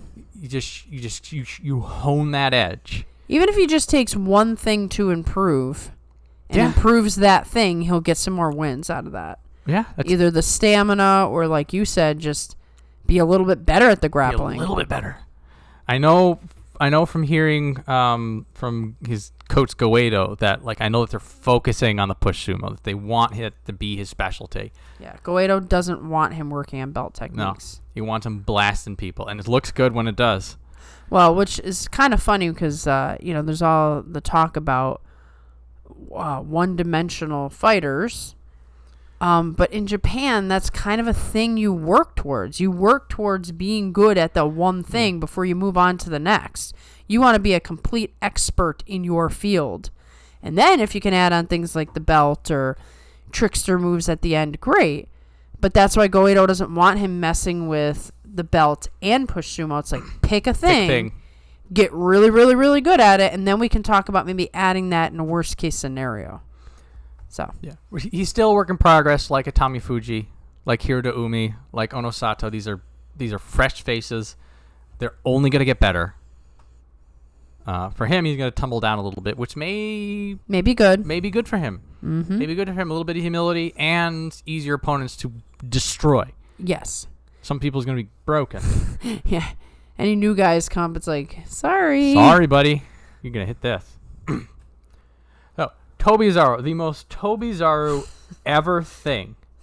He gets his Kachikoshi by doing a leg kick to Oshoma and knocking him over. Oh, man, that was brutal. So what's funny is that Tobizaru, he keeps going for that leg kick, but it never works. He keeps never missing. Works. Also, by the way, just does the blind fire leg kick on Onosato when he fights him. Mm-hmm. Onosato barrels forward. He goes for the leg. It's like absolute madness going on between his ears. I love it. Look at this dude's leg. It's the size of a tree trunk, and that's who you choose to kick at? Yeah, like a car comes at him, he goes at the tire. I'm like, God bless. Who else? Who else is that crazy?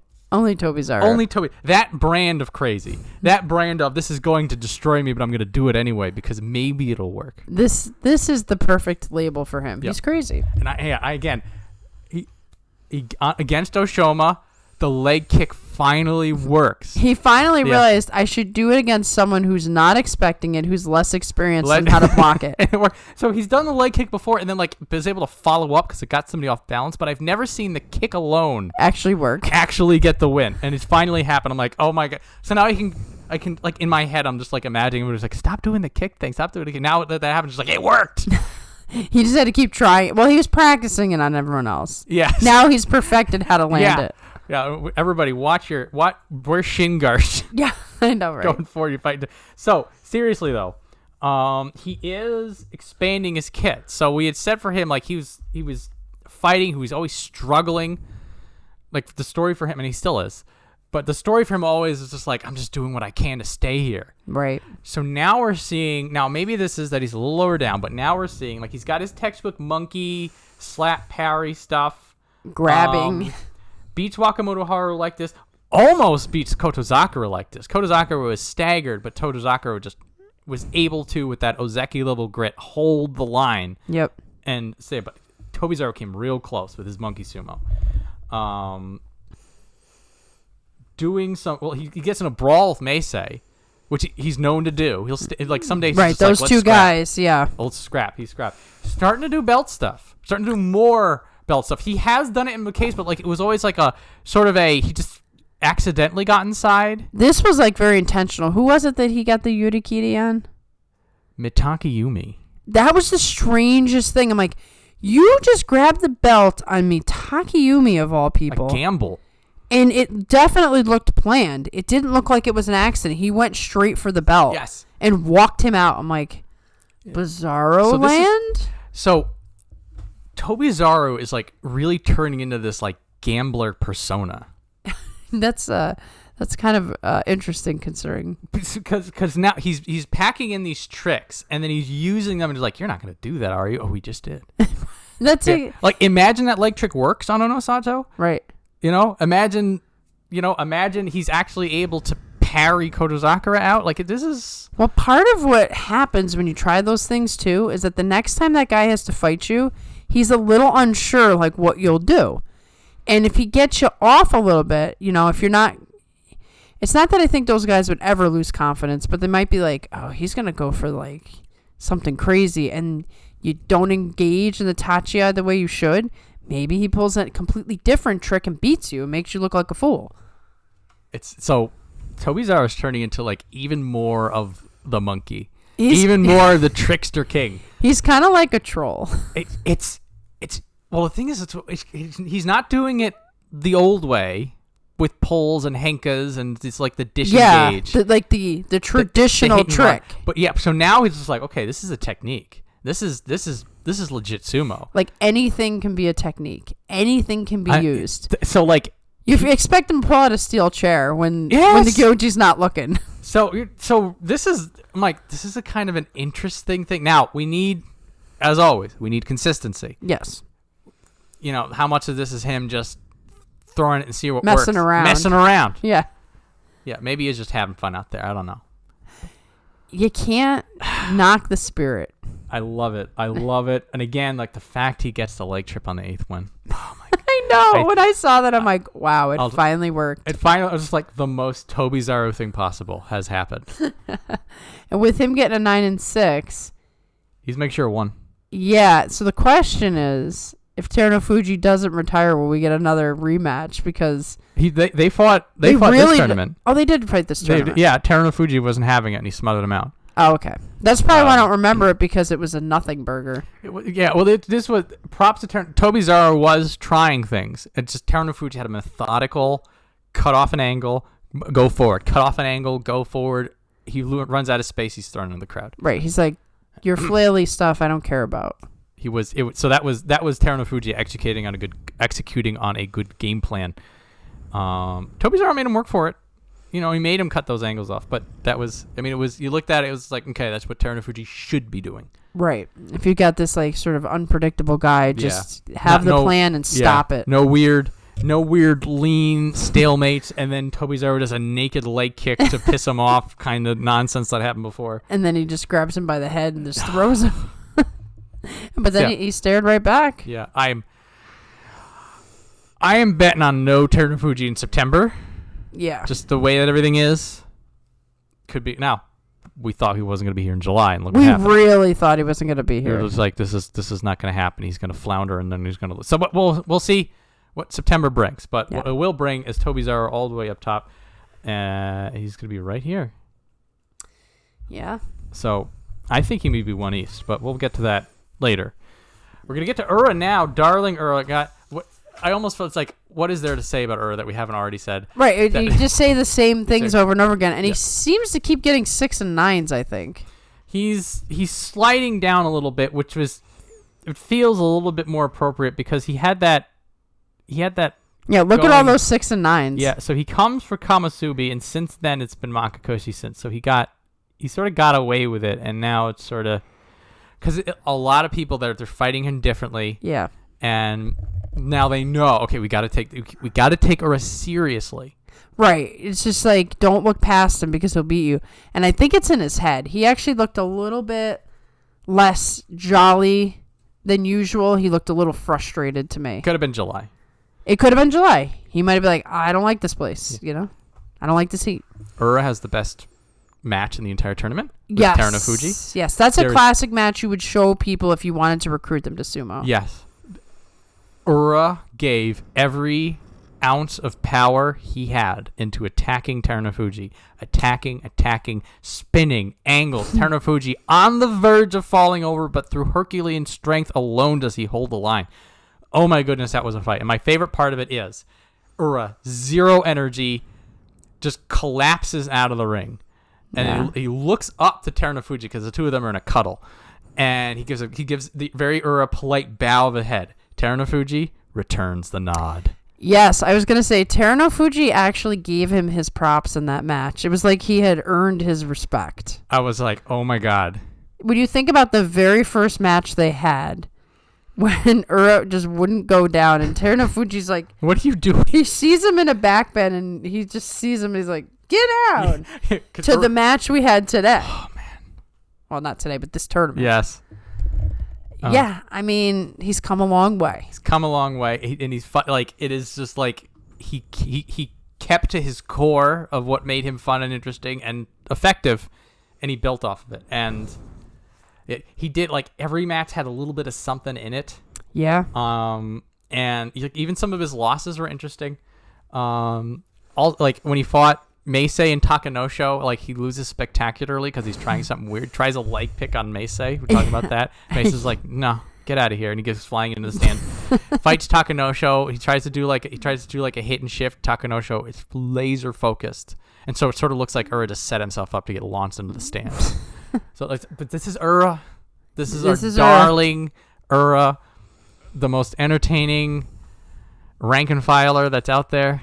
The guy that, like, you'll remember years after. Like, no one's gonna forget Ura. You know, anybody who's like really into sumo, like, he's probably got one of the most passionate fan bases out there. Yeah. This is another thing. You want to talk about somebody? No Yusho yet. Not gonna be Oseki. Not even Kamasubi. He gets to say he was Sanyaku, and that I touched it, so that's my rank now. So when he retires, he will be former Kamasubi Ura. Yes. Yeah, but like you remember him for this kind of thing. The 6 and 9 at Megashira 4 that was just wild and fun, and every time that pink belt was on the show, you wanted it. Yeah. I mean, that pink belt is so distinctive and such a good representation of his whole thing. Everything about him. Because I heard something about, like, obviously it's different now, but they typically didn't even want you to wear any of these colored belts. They wanted them to be neutral colors. So for Ura to pick pink, it's the complete opposite of everything that sumo's supposed to be. By the letter of the law, it's supposed to be black. I think black or dark blue. Yeah. It's like what you're supposed to. It's just the rule is never enforced. Right. But here's Ura picking pink, which nobody does pink. And it just, could you imagine? You can never change that. It has to be pink.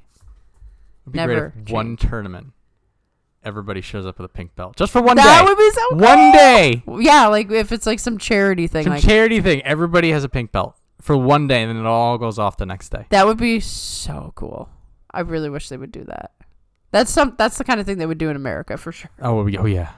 Unfortunately, it takes a lot of work to make one of these things. They're like $20,000 to make, and they take like months. 2 weeks to just start the process, and they're made out of silk, and it's a hand process. Some dude who's been doing that for 50 years. And he's like sitting around, please be my apprentice, please. Because when I go, everyone's going to be, wearing cotton underwear. But well done, Ura. Yes, as usual. I will say that on a 6 and 9 because it's Ura. It's Ura. He's the only one who gets that. It's always well done. So this is, for Onosho, this is not the Onosho we wanted out of him. I forgot he was even out of the tournament. I just forgot. He just didn't fight anymore, and I forgot. Yep. So that's a bad sign. He has spirited losses. Clearly, I think there was at the end of one of them that he was walking a little funny. I'm like, uh-oh, what's going on here? Then the knees pulled him out of the tournament, and so he was already had some issues, but now he's all the way down. Any momentum he had, all done. Start all over again. So again, good news. He should be safe, unless they want to really over promote people from Juryo. I don't know if they have the appetite for it. I mean, we've had so many promotions from Juryo. It's time to have a normal one where it's just one or two. We'll look at that. I mean, here, give me a little preview of the 7 and 8, 2 and 13, 6 and 9, Whoa. 6 and 9, 5 and 10, 6 and 9, 7 and 8, 5 and 10. This is the top of Juryo. This is gonna be. Yeah, I don't think we're getting a lot of promotions. I see that, and I'm like, making sure 5, even with an 0 and 15. You're okay. Probably okay. You don't like seeing it. I'm hoping Onosho is at least able to fight again. Right, because otherwise, once again, there's another Juryo guy. So, Shonanoumi, 7 and 8. Another guy you're just like, remember they're feeling it out.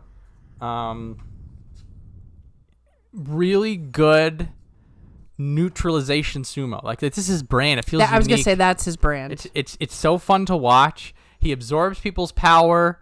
He envelops them, and then they just get dumped down. And he almost like waits for a mistake. He does. He gives Terunofuji actually a run for his money, which I thought that was going to be like done deal, incredibly one-sided. Yeah, but Terunofuji made to work for it. So yeah, towards that end, here's Terunofuji, here's Hoshoryu, here's Daieisho. So I'll give him Atamifuji. So there's a lot of people here. It's just people that are not going to fall for his brand of sumo or are just too good to fall for it to begin with. Mm-hmm. This is a side effect of just getting a little too high up there. At what time is Atamifuji, who's also defensively minded, going to fall for a trap like that? Also, some people that are really big. Hoshoryu does the weird leg trip thing that Shonanomi's probably never seen in his life. Right. So this is just the way no one's it is. ever tried to do that to him. So he's working through it. He now needs to evolve his game, but his game is also it's already pretty fun. It's pretty interesting. He's a really big, small fighter. Yeah, it always throws me off when the big guys are not like, crushing you. Yeah, him and Oshoma have that weird big guy, little guy sumo, compared to like Midori Fuji's little guy, big guy sumo, or Koto Eko's, little man, strong man kind of. Yeah. So we're seeing an interesting inversion on that, and which makes me really, really enjoy Shonanoumi sumo. It's I think he's one of those young veterans that like he's old, up there in years, but like he's still fresh. He's still figuring it out. Him and Kimbozan, just it's a weird. You got to give him time, but how much time do they have? Right. It's like time will run out for you quicker in theory. In theory, I think, but like Shonanomi's brand of sumo, like if he can sharpen that in to the point that these matches aren't close anymore, it's just like some people have a lot of problems. Right, because he's a big man to move. Yep. It's sort of like when Ichinojo was in his prime. It's just like you can't dictate the pace on Ichinojo. He's too big. Right, you're gonna have to run around like a crazy person. Yeah, you're gonna have to take a big risk, or you're gonna have a work rate that may be beyond you if you want to beat Ichinojo. And all Ichinojo has to do is show up. Right, he can just take his finger and like push you into the ground. Push you down. So that could be the future that Shonanoumi embraces. That he just is so imposing that people are just suppressed before they even get to do anything. But he'll have to certainly tighten up quite a bit if he wants to be that kind of presence. Yes, this is the end goal, and there's a long way to get there. I see it's something that can happen for him. I was gonna make a joke about Takakeisho, but I'm not gonna. I'll leave with one quote because I thought it was funny, and I will say no more on the topic. Hankos are only okay if you like the wrestler. That's apparently the new opinion expressed by Sunday Morning Sumo Show. Hot take: Henkas are always okay. Fight me. No, John. It's me who will have to fight in the comment section. I know. I give no opinion anymore. Let's just say I didn't even watch the match. I read about the match because I'm like, I need to know. I saw Takakeisho lost. I read about it. I'm like, nope, I'm not subjecting myself to that memory. My memory stopped when Takakeisho fought against Terunofuji, and that's where I want it. I'm going to frame it. That was realistically that was the end. These other matches are like inconsequential to me. Takakeisho had nothing left after that because he put it all into those two fights. His heart was already defeated. His heart was so defeated at that point. Like he could have. You thought he wouldn't even wrestle the next couple days.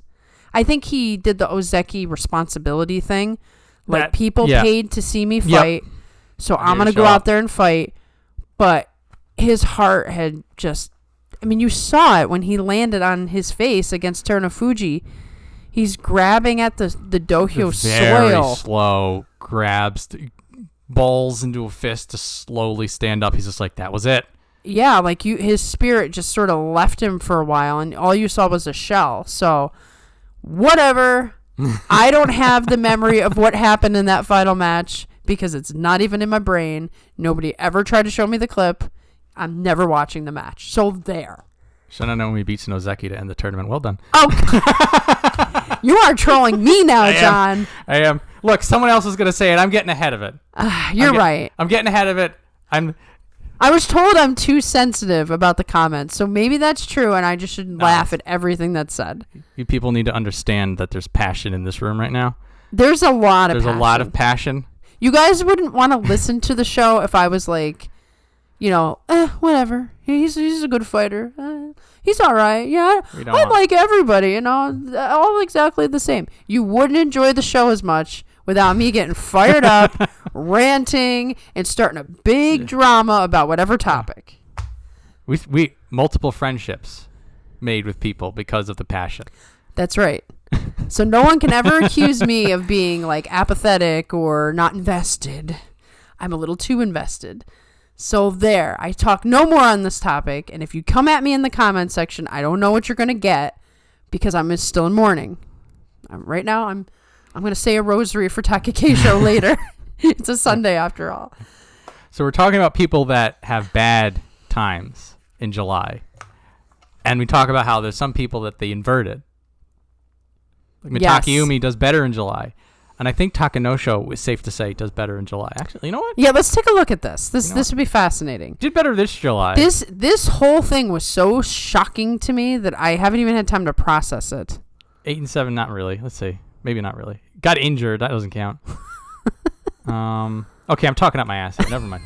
Well, it was nice to look into it. Well, this July, something came out. Something special. So now you had mentioned before we started that Takanosho had just gotten married, and so maybe he's in the honeymoon bliss. And you guys might always think that when I bring those things up, that it's just like, extra stuff or gossip or it means nothing. Look at the 13 and 3. The life stuff probably mattered in this case. Yep. And we'll say that the Fushendo against Onosho, he probably would have beat him. Not 100% beats him. Yeah. And clearly has no bearing because he fights Ryuden the next day, who he's also going to beat. So there's I would say, little to no effect. What's a little disappointing, because especially with all the stuff that happened with Takakeisho, all of a sudden I'm throwing all my heart behind Takanosho. I'm like, this is my guy. I can't believe this is happening. If he doesn't lose to Kim Bozan right there, that's a 13 and 2. Yep. So he starts. That's a killer right there. Yeah, I mean, loses Shonanoumi, loses to Koto Shoho. These are. That's the jitters of starting. The jitters, early starting. This is, just props to Kim Bozan for fighting well. But seriously, with the way he fought in the second week, he could have beaten Shonanoumi, Koto Shoho, or Kim Bozan. If he had him in a later record when he settled in. He was nigh unbeatable by the end. And so he's not as strong as he used to be. But what he did in this tournament is that he made his power felt. Yes. This is sort of the Hoshoryu Midori Fuji paradox, except he's a big guy. So he's got more power to impose and is really efficient in doing it. Is he going to do this again in September? I don't think so. I think this was just all the planets aligned for him now. Unless his wife is she makes some sort of special meal that has senzu bean. I would love to be wrong. I love for him to turn a corner. And Me too. And he's back in Sekiwaki like he was in his heyday. But we have been burned by him in particular, so. Yes. But yeah, it was because his sumo sense has never left him. No. He always had the focus, and you can tell in some of the closer matches when he was lower down, even when he was injured, even whatever happened to him, like he always could see the ring. Him and Takakeisho both have that sixth sense to him. Takakeisho's is much better, but his is still there. Yeah. The ability to sort of know where the ring is without that the ring edge is, where he is, where the opponent is, guide, lock things down. Like he did that masterfully here, and it felt like his body was able to finally catch up. Mm-hmm. And then he does it to people that you don't expect him to do it to. Well, all of his wins were against really tough opponents. Gonoyama, nice. Kirishima, nice. Terunofuji, ridiculous. Onosato, I would have lost money on this.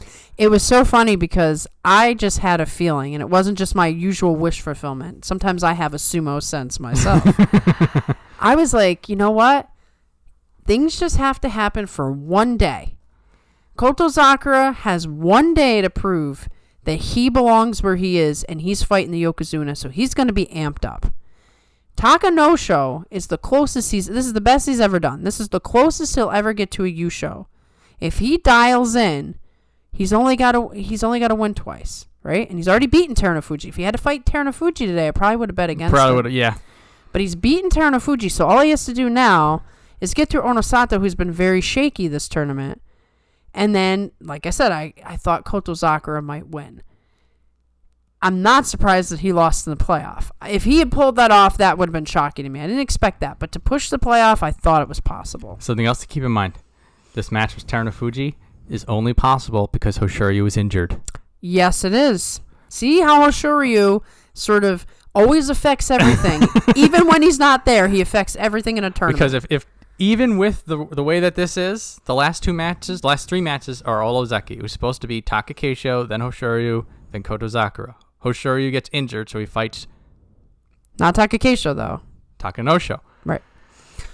It is... Oh, yeah, right. I see what you're saying. Yep. I got my thoughts flipped. They slot Takanosho into day 14 because Hoshoryu is no longer there.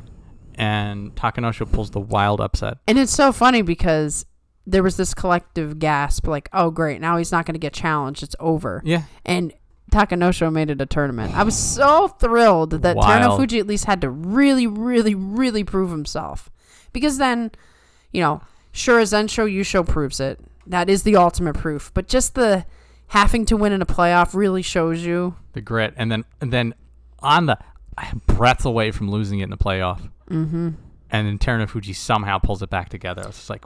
Well, I'll tell you a couple interesting things about the Takanosho thing.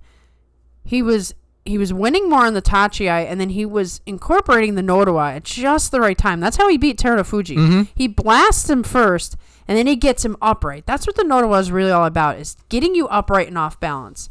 And I think, I don't think Terunofuji expected the power. B, that Nodowa was just perfectly timed. It was hard to overcome the timing of it. Laser precision. He couldn't recover in time. He was already over. The funny part was, reading the interview where Takanosho said Takakeisho and him never talk during tournaments, but Takakeisho gave him some advice before the match. And the reporters asked what it was, and Takanosho was like, no, that's secret. I'm not going to tell you what he said. I love that because that was a passing of the torch moment. Takakeisho, in his prime, could have beaten Terunofuji, who was hurt. In his match, he could not do it. The very next day, he passes on the advice that could. And when I watched Takanosho beat him the way he did, I actually felt like a Takakeisho presence. And it was cool that he could do it right in front of Takakeisho. So He was sitting right there. Right there, like, guess I still got it, huh? So I felt like Takanosho brought some more silver lining to everything that had happened, because everybody likes a playoff. Even if you're rooting for Terunofuji to get the 10th, everybody likes a playoff. Playoff is just exciting no matter who's in it. Yeah, you almost kind of root for a playoff every tournament, even though it's like, it's a little messy. It's messy. It sure is. It's very messy, but great end. And I'm glad Takanosho challenged him, and it wasn't just an easy cakewalk. Yeah, just remember, this was always in Takanosho. I contest. It's just yes. never... The stars needed to align, and they did. Yeah. Gets married at the right time. Apparently has no problem with the heat. Gets a little bit of advice that he never normally gets. And gets the matchup because somebody else pulls out. I will say, Takakeisho did not give him advice for all 15 days. No, you can tell. It was one of those... It was like a movie moment, right? Yes. In the hallway, right before Takanosho's going to go down, taps him on the shoulder, whispers 3 words, and then continues on his way. Continues on. Yeah, it was something like that, because Takakeisho's a man of few words anyway. All their messages are through the fight. Well done, Takanosho. Well done. No matter what happens to him after this, nobody can take this away from him. Right, he gets this one moment in time. Glorious moment. And also, like, the issue would be nice, but I don't feel like for something like this, he didn't need it. He didn't need it right now. I mean, maybe he can build on something. No, he can't. Everybody... I'm trying to be optimistic. You know what, John? You're trolling me again. But a lot of people were rooting for Terunofuji to get the 10th. It's always nice to see somebody get something they really, really want, unless you hate the guy. Particularly because it felt like it was out of his reach. And then once it looked like, oh, this is going to work, now this is his chance to get it. Right. And you can feel like you can close the book and take a breather and... And because he gave the sympathy look to Takakeisho, if he had like stomped on him on the way out, I might have been like, turned his back away, be like, whatever, dude, or like kick some dirt in his face or something. I'm like, you know what? I hope you trip. Fair enough. I guess I've been accused too much of liking Takakeisho too much. Just joking, everyone. So from an unexpected result to another unexpected result. Oho. Super unexpected 9 result. and 6. And as I said before, shocking for Daieisho to lose, equally shocking for Oho to win, and to win in the way that he did, which is strong, blasting sumo, sticking with Daieisho, and outlasting him. Like beating him in his own game. In his own game! Mm-hmm. So, there's something about Oho that because we're so thoroughly disappointed with him, when he finally did well, I took it upon myself. Nobody told me to do this. That I'm like, okay, why did he win and why is he improving? Because like everybody, I feel bad for him the same way that I used to feel bad for Hokuseiho. That everybody was just putting it on him, and I'm like, let the man breathe. Right. Then we let him breathe, and he still sucked. I'm like, so now you got that vibe with Oho. So now that he's finally doing well, I'm like, okay, I need to know why he's doing well, and I need to sort of send the energy through. I'm like, it's like I want him to do well, damn it. This is bad wish fulfillment. Yes, this is a weird mixture of emotions with him. So there is a persistency, a power. So outdoes Tamawashi, which doesn't mean as much as it used to, but Tamawashi is not a gimme on any day.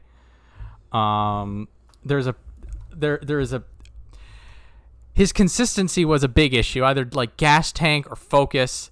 And so when he beats Kimbozan and Tobizaru in a longer match, particularly Tobizaru. Yeah. We're like, Tobizaru's in it. That was a match that was kind of defining for him. These are some of these wins that you're looking at him and they're like, individually, they might be flukes.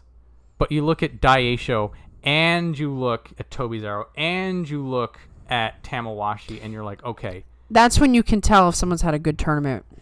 So, and like we're saying this to everyone else, maybe July is just good for him. And as it is, we want performance out of him. But I'm like, I'm seeing an increase in the way he approaches sumo and the way that he's able to stay in there, stay consistent, stay focused. Well, and he's the one guy who is still super young. So if you want to have hope, it's hard because people don't usually change your expectation dramatically, but somebody who's really young can. And that's why you can put a little bit more hope in him than some other guys. So there's going to be two interesting things that happen in September. One, September, which is the be-all, end-all. We're all serious here. Legitimacy. And two, with the 9 and 6 and the aforementioned hole up here, he's going to be starting to fight. Everyone. The top guys. He's the top guys. Now, the last time he did that, he did pretty well. But he fell down. And like we always say for people who are climbing upwards, like the first 2 times you break that top 5, you always get knocked down. And then it's the second time that we see, what are you learning? What did you take from the losses? Right. This is what got Kirishima to start going up because he kept learning. So, Oho, your September is going to be very important to how I feel about you. And John's opinion of you is far more important than anything else. It doesn't actually matter about your friends and family and support group and all the people who buy you things. It's some random guy across the world. But here's the thing, right? At this point in Oho's career, we can't project anything on him. You can't look at him and say, oh, I can see Ozeki in his future. Oh, I see Sanyaku. He's just so stuck in whatever it is he's doing. You're literally just waiting for something to happen. So hopefully something's about to happen. Is it going to happen in September? Maybe. Is it going to happen? Oho, now could be his moment. Now could be his moment when there's a lot of instability, a lot of injuries and stuff. Take advantage of your opportunities. This could be it, and he's going to be back in range of Hoshoryu. We'll get that match again. Oh, I always love that match. just to see the seething on Hoshoryu's face when he sees Oho, it's amazing. It's exciting. There could be something out of this. Yeah, maybe he can learn something from these multiple fights with Hoshoryu. There's something. Okay, Oho. Okay, we'll see. We'll see. Yeah. So, Koto Shoho, 8 and 7. Look at this. Look at this. This is what consistency looks like. Whoa. The crawling on your belly upwards. This is very interesting because it's 12 and 3, 9 and 6, and then the 3, 8 and 7s. He's like the opposite of some of these other guys. Because he loses some of the matches he loses, you don't realize he's actually doing pretty good right now. This is the most consistent he has ever been. He's poised perhaps to start doing things. Yeah. So we look down here, 11, 4, 6 and 9, whatever. 9 and 6, 6 and 9. It comes out of Juryo, 9 and 6, 6 and 9. Can't get anything together. Mm-hmm. Lost in the forest. We were talking about him and Koto Echo. They're all lost in that Koto forest behind their dojo. Yeah. Behind the Heya. Just cannot keep anything together. Yeah. Now it's together. The 8 and 7 is the barest minimum level of success. But he has not Makakoshi'd the entire year. Wow. And I wouldn't even have realized that. You can't because he's struggling every day. Right. Even in his winning scores, he's a struggler. He is scrapping it out. So, is Koto Shoho beneath his potential? Perhaps. Is he somebody who maybe needs a good slap to get it together? I think so. Maybe. Is he figuring it out anyway? It seems like it. Just barely. He's got his fingernails in the dirt, scraping. So he has diversity going for him. So he's well known for power, for speed. Get to win on Takanosho, by the way. In retrospect, kind of a big deal. Yeah. He gets the belt on Ryuden and wins, which is a bit of a statement, even though Ryuden was 3 and 12. Still did it. So he still has that Achilles heel that people can matador him. Yeah. That's where a lot of his losses still come from. And if he could just have the presence of mind, even if he made them think that they got him and then turned around and did something crazy. It's slowly microscopic improvements. Yeah. And you know what? There's nothing wrong with doing it that way. He is fighting his own battles.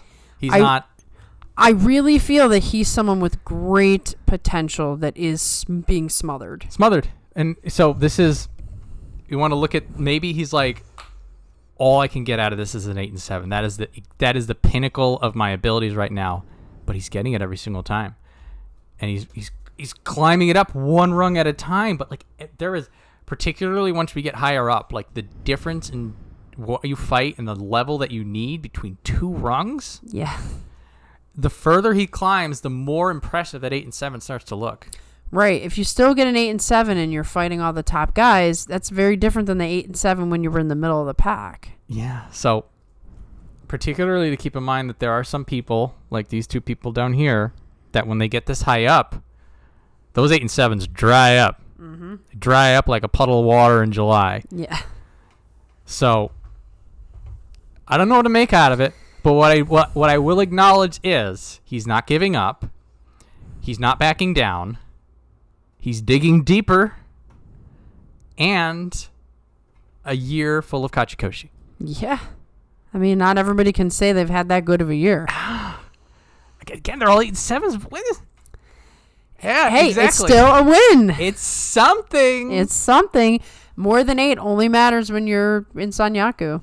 So, if he climbs up one rung, 8 and 7, every single tournament, next year, could be in Sanyaku. Huh? Yeah. Huh? And you learn each time too. The more you fight these guys, the more you learn what to do and what not to do. The weirdest growth potential I have ever seen. Yes. Right here. So all I want out of him is an 8 and 7 every tournament from now on. That would be classic. 8 and 7. He gets all the way up to Maegashira 1, 8 and 7. 8 and 7. Kamasubi, 8 and 7. Kamasubi again. Yeah. Huh? 8 and 7 Sekiwake. But then the 8 and 7s dry up for you. They do. But by then, it's 2 years. 2 years of 8 and 7.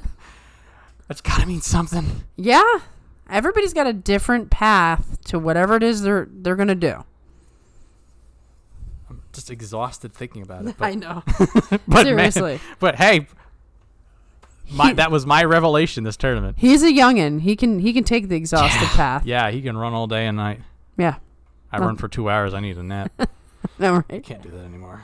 All right. So yeah, speaking of the flip side of the coin, Sadanoumi 5 and 10. It is just the veteran curse is starting to hit these guys. Sadanoumi has a great work rate, and he's got a great diversity in what he does. What's starting to happen is that people can match his work rate, in which case then his advantage is gone, and then it's just whatever he can do in the moment.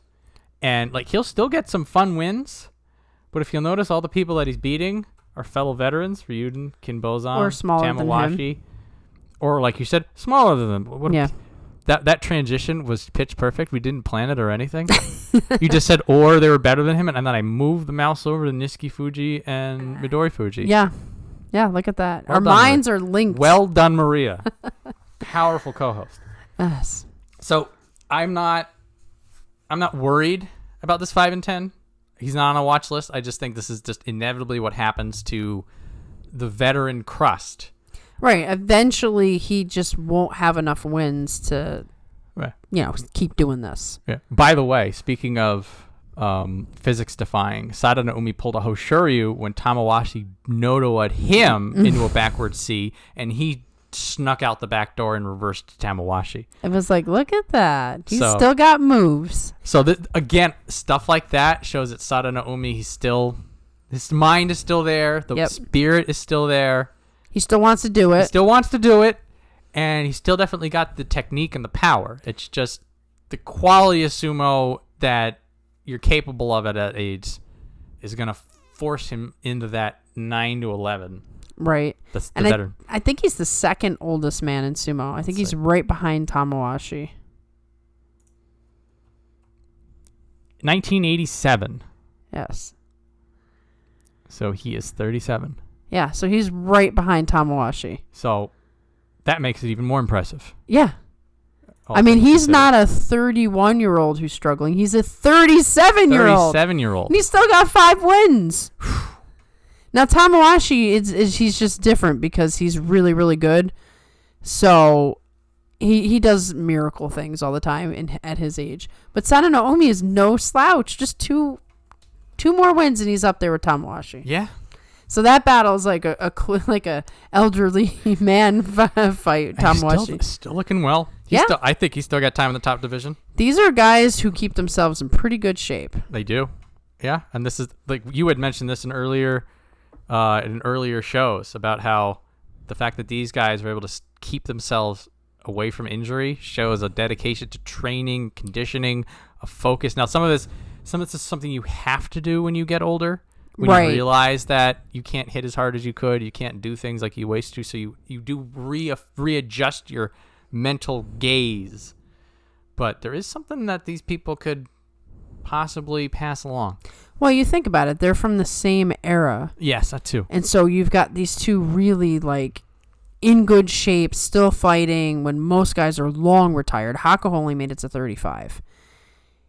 And they were in a certain generation that was a little bit less injury prone, at least in what seems. I did see something. I need to get proof because I don't ever want to say something is true if I can't remember the proof.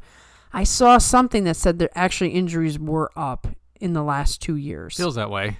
I want to find I think it was a Japan Times article, which are always behind paywalls. But if I find it, again, I'll post a link so you guys can see that it does appear that injuries are actually up in comparison to their time period. It's a side conversation.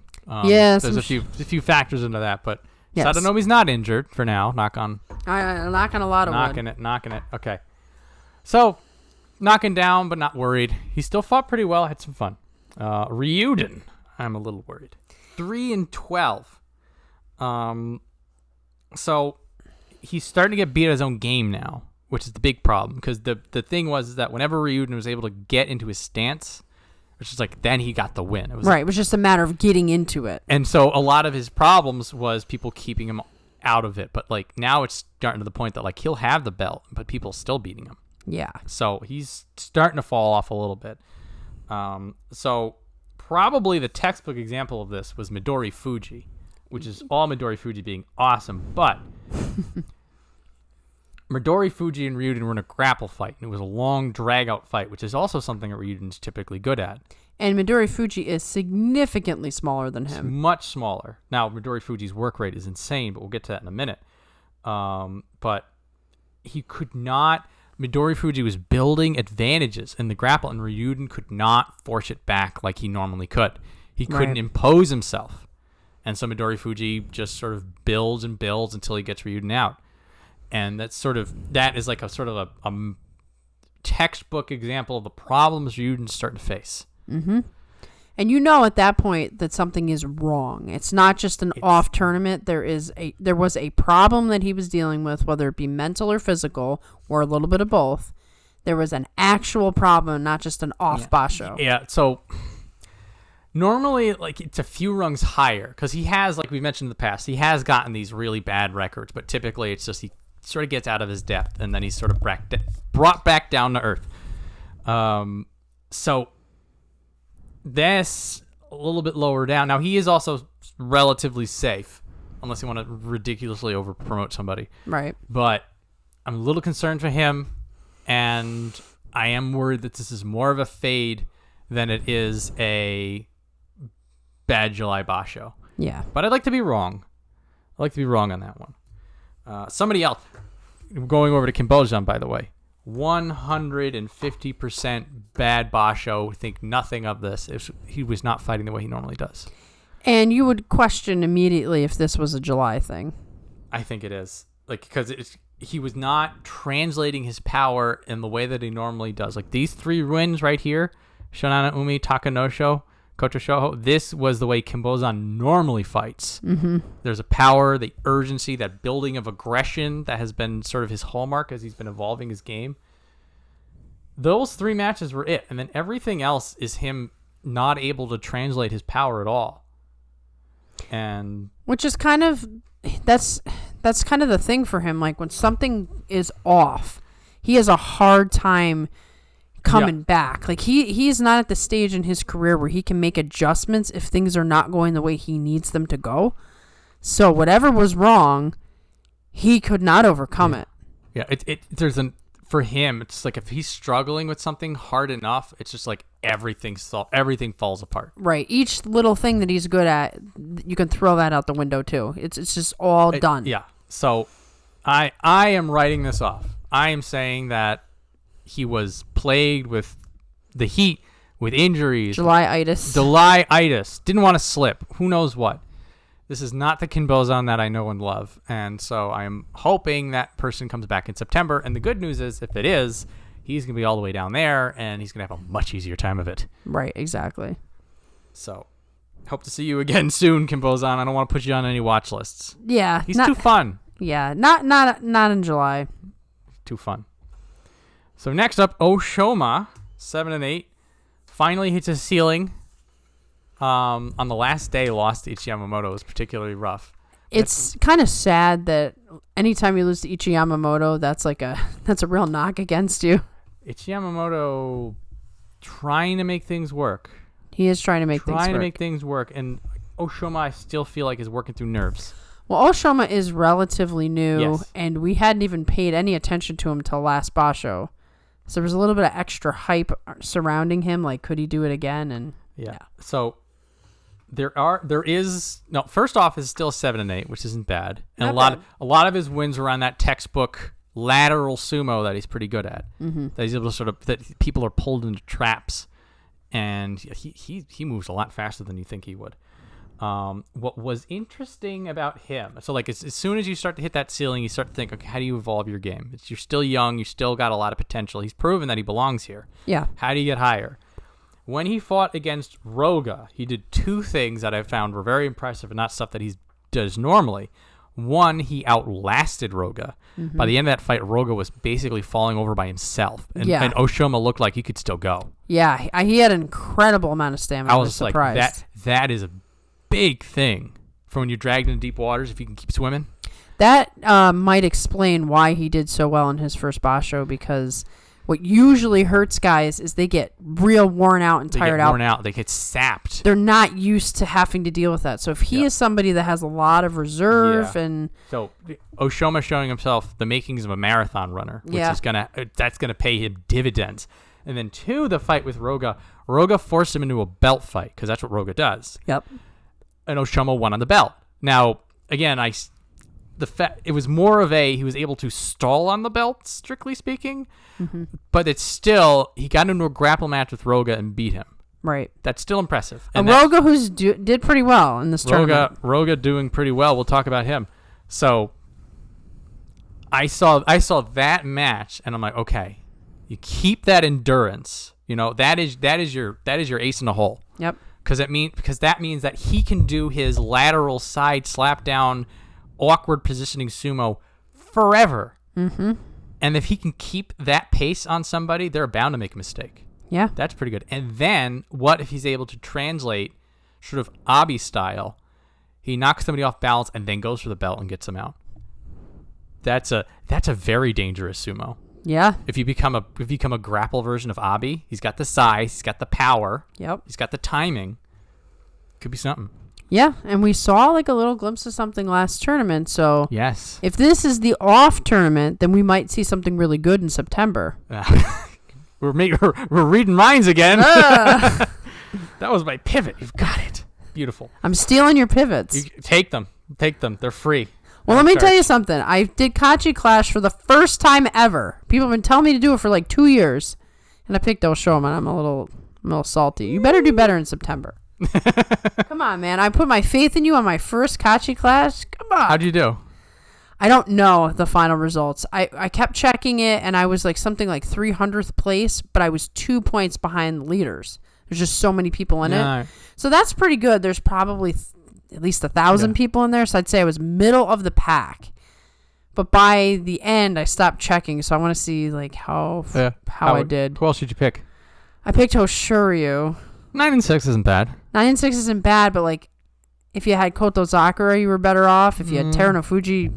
Who picks Terunofuji? Wild. I'm sure nobody picked Well, there probably somebody picked Takanosho as the same person who picked like, Takakeisho as your top guy. So you get all these points for Takanosho, but your whole thing is like screwed.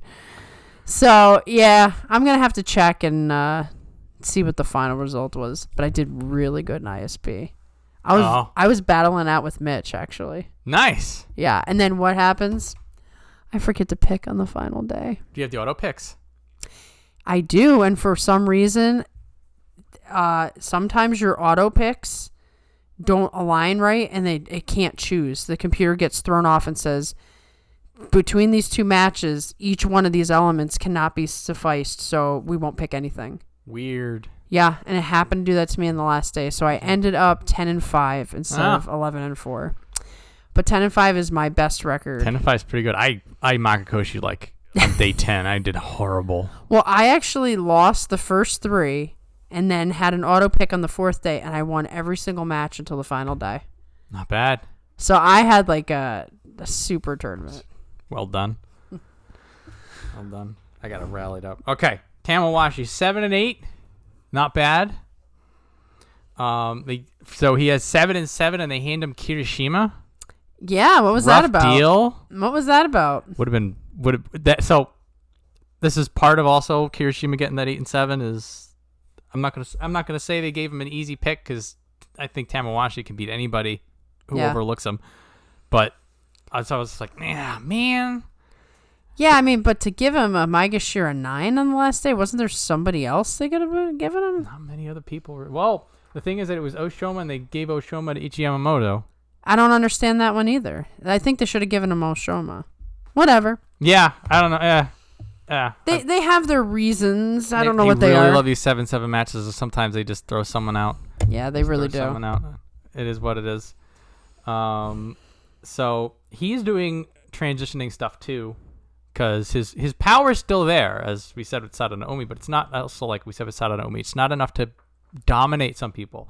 So he is transitioning. Now, he's done this before, but he started to, like, more of his wins, I feel, was transitioning to throwing people in the arm, grappling people out, and he'll either, like, if there's somebody who's just bad on the bell, he'll get inside and go immediately for it, or he'll push somebody, get them up against the edge, and then just take the arm and throw them down. Mm-hmm. So beforehand, Tamawashi was just north to south. Right. Now with a throat. With the throat. Yep. Now he's throwing in the veteran tricks, and I think that's going to extend his lifespan in the top division, doing stuff like this. Well, a couple of factors for him, too, is that he definitely slipped more than once. He was one of the few guys to actually have a slippy Otoshi. He probably drives him nuts because, like you said, he is a north to south guy. So here he can't do his brand of sumo at all. Things are just not working out for him. And he is the reverse of Koto Shoho. He is going down the ladder slowly. Yes. He's not going to free fall. He's like, I'm going to hold on to this thing. And then his fingers just kind of slip. But he only falls one rung. Yep. And then he grabs it again, and he's trying to push himself up. So he's reverse Koto Shoho. He's reverse Koto Shoho. Look at that. 7-8, 7-8, 7-8. 7-8. He is literally, even numerically, he's reverse Koto Shoho. Trickling down. So by the same token, he'll be in the top division for a little while because he's too good to free fall. We need him to be there at least to make it to his 40th birthday. There's got to be all kinds of records making it in the top division in your 40th birthday. I think September's when he gets his all-time record. September's the all-time record. November's when he turns 40. So if he can get the all-time record in September and then still be in the top division in November, I think he sets a whole bunch of other records if he physically is 40 years old. And then the question will be, does he have any other reason to stay? But we can have that retirement conversation that'll later. be a 2025 issue. Yes. But for now... Better be a 2025 issue. Yeah, it better be. For now, he's fun to watch. He is dangerous at all times.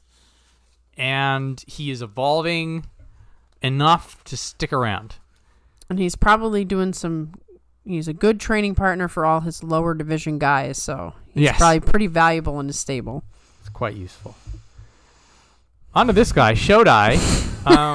So I have written down here 10 and 5. I'm not sure why that's written there, but apparently that's how the math worked out. Are you sure it wasn't 5 and 10? I don't know. I mean, there's... What happened? Maybe they misprinted and they put they mixed up the circles.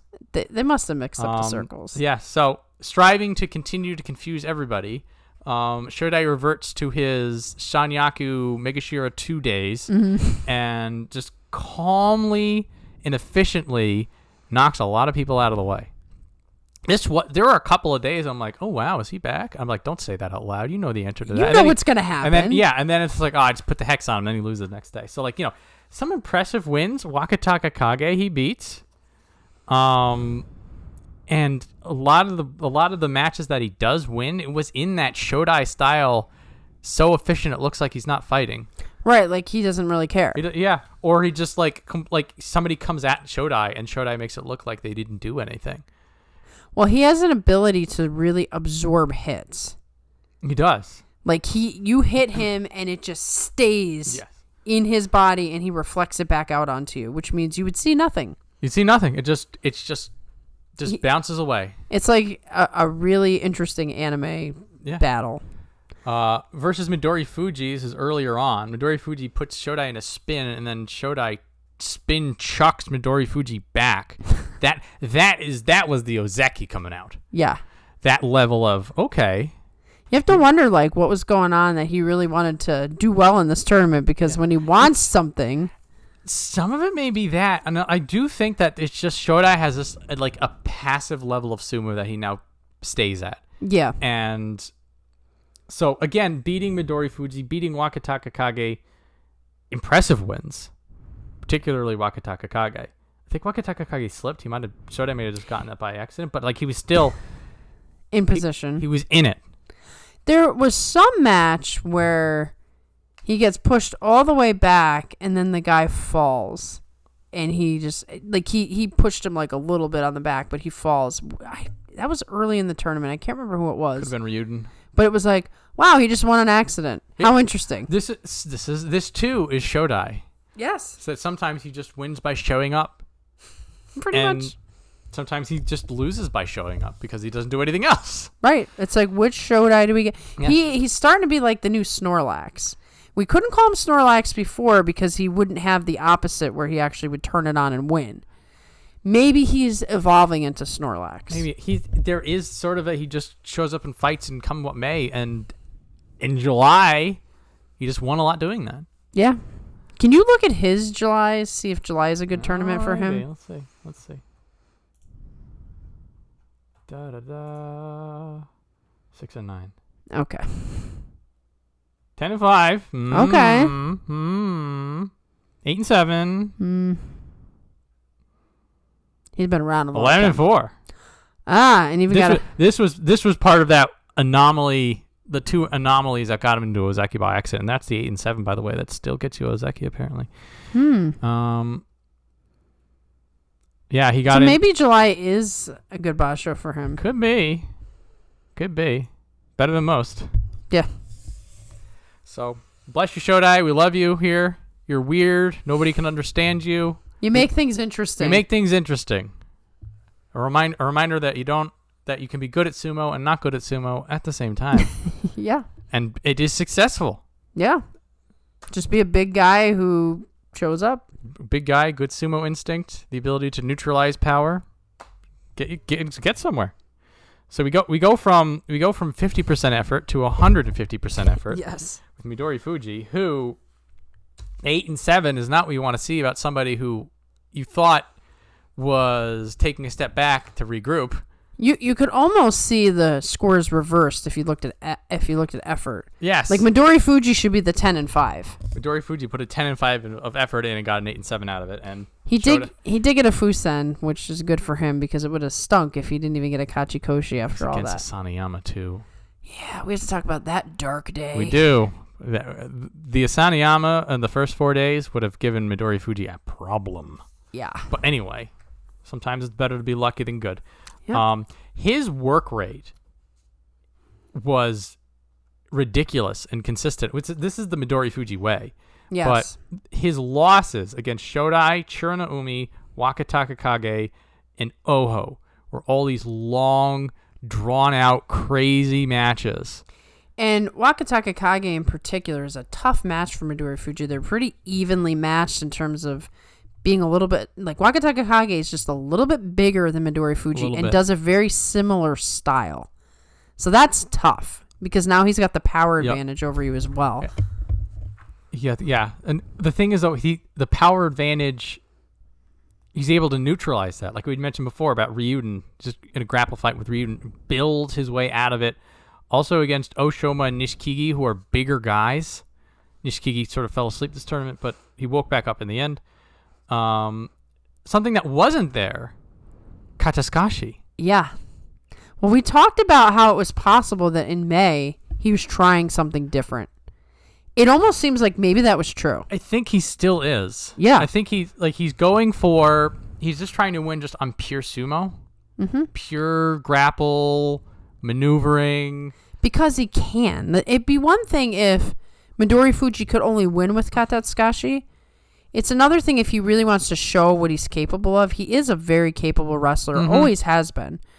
And don't underestimate the fact that he has Hakuho in his stable. Oh, yeah, I do think that while I was hoping for the 9 and 6, Endo popped off. All props to Endo. But at the same time, I was hoping for the rebound, but sort of getting into the nuts and bolts of it, I kind of feel like Midorifuji is still sort of in this rediscovery, rebranding phase. And so in the beginning, he just went straight forward on everybody and got knocked down. And here, there's sort of went forward again, I guess, but there was a little bit more lateral movement. There was a little bit more He was going for the angles, and he was using his speed. So, like, he could get those angles on you pretty quick. And then he's doing the grab at you, and you don't know if he's going to grab a leg. You don't know if he's going to... And he has that quiet power as well. For a very small guy, he is powerful. So all he has to do is take you off balance, and then he can exert the power. And hence why these angles and tripping you up, he can topple the bigger guys. But just not consistently enough yet. Yeah. So he's still working through things. And again, every match he's in is fun and interesting. Yes. So love seeing him. Just want to see him win more. Yeah. But he's won enough. He's won enough for the moment where we're going to see him rise up and he can try again. He can keep trying and figuring out what exactly works. This is like the training arc, I feel like. We are in the training arc. Midori Fuji's big problem is that he cannot break into Sanyaku no matter what he tries. So I think now he's sort of pulling everything back and he's just building. Yeah, because apparently, that is the goal. He may be small, but he wants Sanyaku. Yeah, so it's once he gets back to those top 5 and however long it takes, it's going to be very interesting to see the different techniques that he uses on those top guys. Yep. See if he's learned anything. Yeah, I have confidence he'll get back up there. So, Ichi Yamamoto. We'd mentioned him before. 8-7 on the last day. 8-7 on the last day here as well. Look at that. 7-8 the time. 7-8, but he wins on the last day. So he pulls it together. He's trying. He's just not having a good time of it. With an 8-7, he gets it done. Surprisingly, only one Slippy Otoshi off of him. Right, we expected him to be all over the floor. Yeah, but three of his losses were people saying you're overextended and just pushing him down. Mm-hmm. Still his issue. He has a wild reversal win versus Wakatakakage that I am convinced he also was not sure what happened. Because Wakatakakage was coming at him, and he does a very Shodai style dump you at the edge while pivoting. Mm-hmm. It's just like, if that was something that he had planned, amazing, very interesting. But you question whether it was planned. I feel like he's a bit of a flailer like Abi, like everything else. He's like Abi, which is sort of unfair to him. But what is also like Abi that he's been doing is sticking to people, and this is his key to winning. Because he fights Kageaki, Nishikigi, and Shodai, who are larger guys. Typically, what'll happen, like the Ichi Yamamoto of old, he pushes into them, he hits that point that he can't move them anymore, and then he moves back. Right, he gets pushed right. And then he pulls, or he tries lateral, he panics, and then he loses the match. And they start coming forward on him. Those are people, he keeps moving forward. He keeps finding an angle, he keeps the pressure until the defenses break down. Right, glue your hands to the man's chest. Yes. He's starting to do that. Not a lot of back movement. I think he did get a pull win. But it's like, for him, like, that's why he got the Kachikoshi. Yep. Because he stuck to it. Mm-hmm. And, that work ethic will get you somewhere. Yes.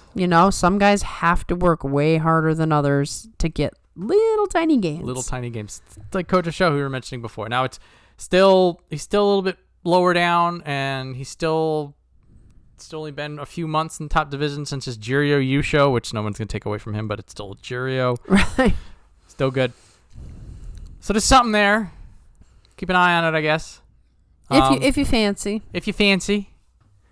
If it pleases you, the Ichi Yamamoto is turning into a better bet.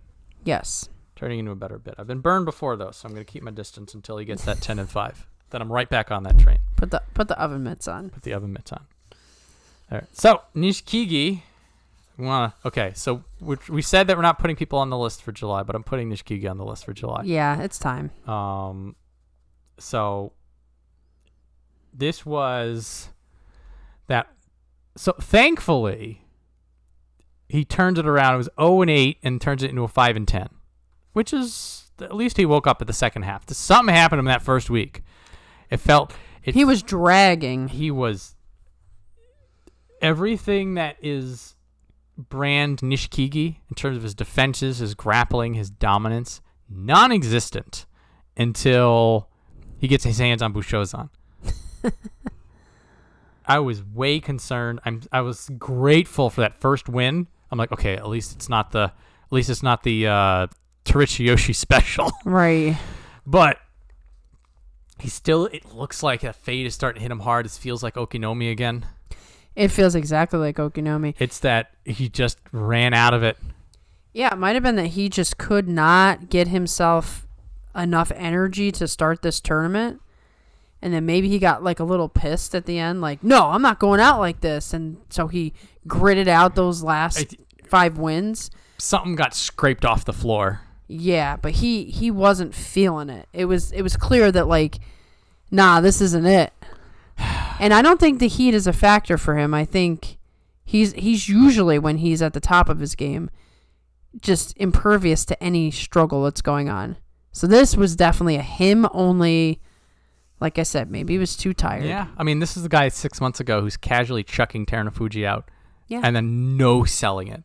And it wasn't his first time. Yeah. So I think it's just time's come for him. Mm-hmm. On the watch list, will be spared demotion due to the dire strait of Juryo. But it's gonna be rough. Yeah. I'm preparing myself for a tearful farewell. Mm-hmm. Speaking of, what a transition. Yeah, you timed that perfectly. Asanayama comes out with a green belt. We're talking about channeling Chiyomaru. We're talking about, like, hey, maybe this time he'll challenge for the Yusho. Yeah. We're like, he's low down enough. He's coming back. The first 3 days, Ozeki Sumo coming out of him, looking so good. And we're like, okay, that right leg is healed. The right leg, it's taped up, but I think things are going on. The left leg tears an ACL when poor Ichiyamamoto leans on him, and you can just see it. Yeah. See it. The leg ceases to function as a leg, and Alfie goes in the wheelchair. And this is an ACL tear. This is what happened to Wakatakakage. It took him a year to come back.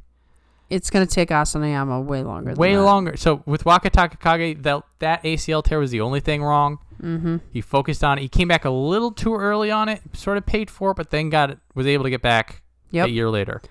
For Asanayama, it's going to be a year before he's even... fighting a match. It could be that long. Yeah. So... because he's got... well, I guess on the plus side, if it does take that long, all of the injuries have time to heal at the same time. This is sort of the blessing in disguise that whatever... because he's clearly pulling himself through God knows how many injuries. And now at this point, like, he has to sit. Right. He's being forced to not train. He can't do it anymore. So, theoretically, we will get to do this again in 2026. Oh, man. That is brutal. The fact that he already, like, he did all the work to make a comeback. He's won. He finally makes it to Sanyaku, and now he's too hurt. Falls all the way down to where he should have been able to win and injures another body part. Yeah. Can you think of anything more tragic to happen to someone's career? Well, come back to me in 2026. Yeah. The fact that we won't even get to talk about him till then. I mean, yeah, we're not quite on the level of Chiyonokuni or Yutakayama. It's getting there. It is, and Yutakayama and Asanayama were, contemporaries. So, unfortunately, we must bid farewell to our thrice cursed former Ozeki. Mm-hmm. Speaking of people who could get their rank back. Yeah. Now, I think his best bet is a Takayasu. Yeah. But we'll talk about it in 2026, all right? Put it in your books. Yeah. 2026. Mark it down. Get a calendar that goes that far. Back on the Banzuke. Back on 42 Opinions. By then, he'll be in Jonidan. Well, the idea is that 2026 is when he's back on the show. Right. Gotcha. He'll be hopefully That's fighting. The hope. Hopefully fighting before then. All right. So, let's be happy again for Tsurunoumi, 10-5, fighting out of his mind. He's been sort of hinting at the possibility of doing something like this. He was definitely settling in. Last tournament, I think he sort of started figuring. Come on, there you are. Yeah. So he had that. He came in, and then he was struggling, and he gets the 8 and 7. We're like, he's over the hump. Now we can figure it out, and he sure as hell did. Yeah. 10-5. Maybe it's just a slow start for him in the top division. Now that he's got his feet under him, he is showing us what he can do. He's got grit. He's got grappling. He moves with people. He's not afraid of deep waters. You saw a little bit of determination on his face, too. Like, it wasn't just, I'm doing good. It was like, no, I want this. I want that. He wants it so bad he beats Onosato. Yeah. Oh, no, he beats Daieisho. Sorry. Yeah. This match, I had written him off. Right. If I did gambling, I would lose so much money in this tournament. I know this tournament would have. I was looking at this. I'm like, oh, there's Daieisho on it. Sorry, Shonanoumi, they're throwing you out. And then he outlasts Daieisho. He outgrits Daieisho. I'm like, whoa. Yeah, joke's on you. I love Shonanoumi. But then he must have. Maybe the Onosato loss took him out because I was surprised to see him lose to Kageyaki. Kageyaki's not doing too bad now. For somebody who pops off and beats Oho and Daieisho, yeah, he probably should beat Kageyaki on the last day. He probably got a bit deflated and lost it at the end. Last day energy, folks. So something that works for him is a good sumo sense. When he was fighting against Midori Fuji, right here. He gets Midori Fuji going back on the belt. Midori Fuji does a legendary hold, and Shiranoumi is stopped in his tracks. Most people at that point, you pull, you don't know what to do, you lose your momentum, you get dragged back, and you do a lean. Your offense is over. Shiranoumi pivots. He changes tactics, he changes angles, he goes lower. The ability to change your attack in the middle of the attack, when the panic's hitting in, that's next level sumo. That's what helps him in terms of being a little bit older. He's had a lot of time to see a lot of stuff, just not in the top division. So he might just be like that late bloomer that we get something special out of before his career's over. I'm very hopeful for this. Now, in credit, this is Nishifuji. But to credit to Nishifuji, that was a beautiful hold. So, like, that is the kind of hold that he's just like, oh, he won the match because he just completely shut this guy down. And Shiranoumi, that pivot. Because that's it. Like, that is so hard to do. Yeah. So hard to do. And he did it. And then he beats Daieisho, which is also a big That's statement. A big deal so for him in particular. That is a powerful 10-5. They didn't give him any special prizes, which is understandable. Right, because he really didn't have like that level competition this until Daieisho.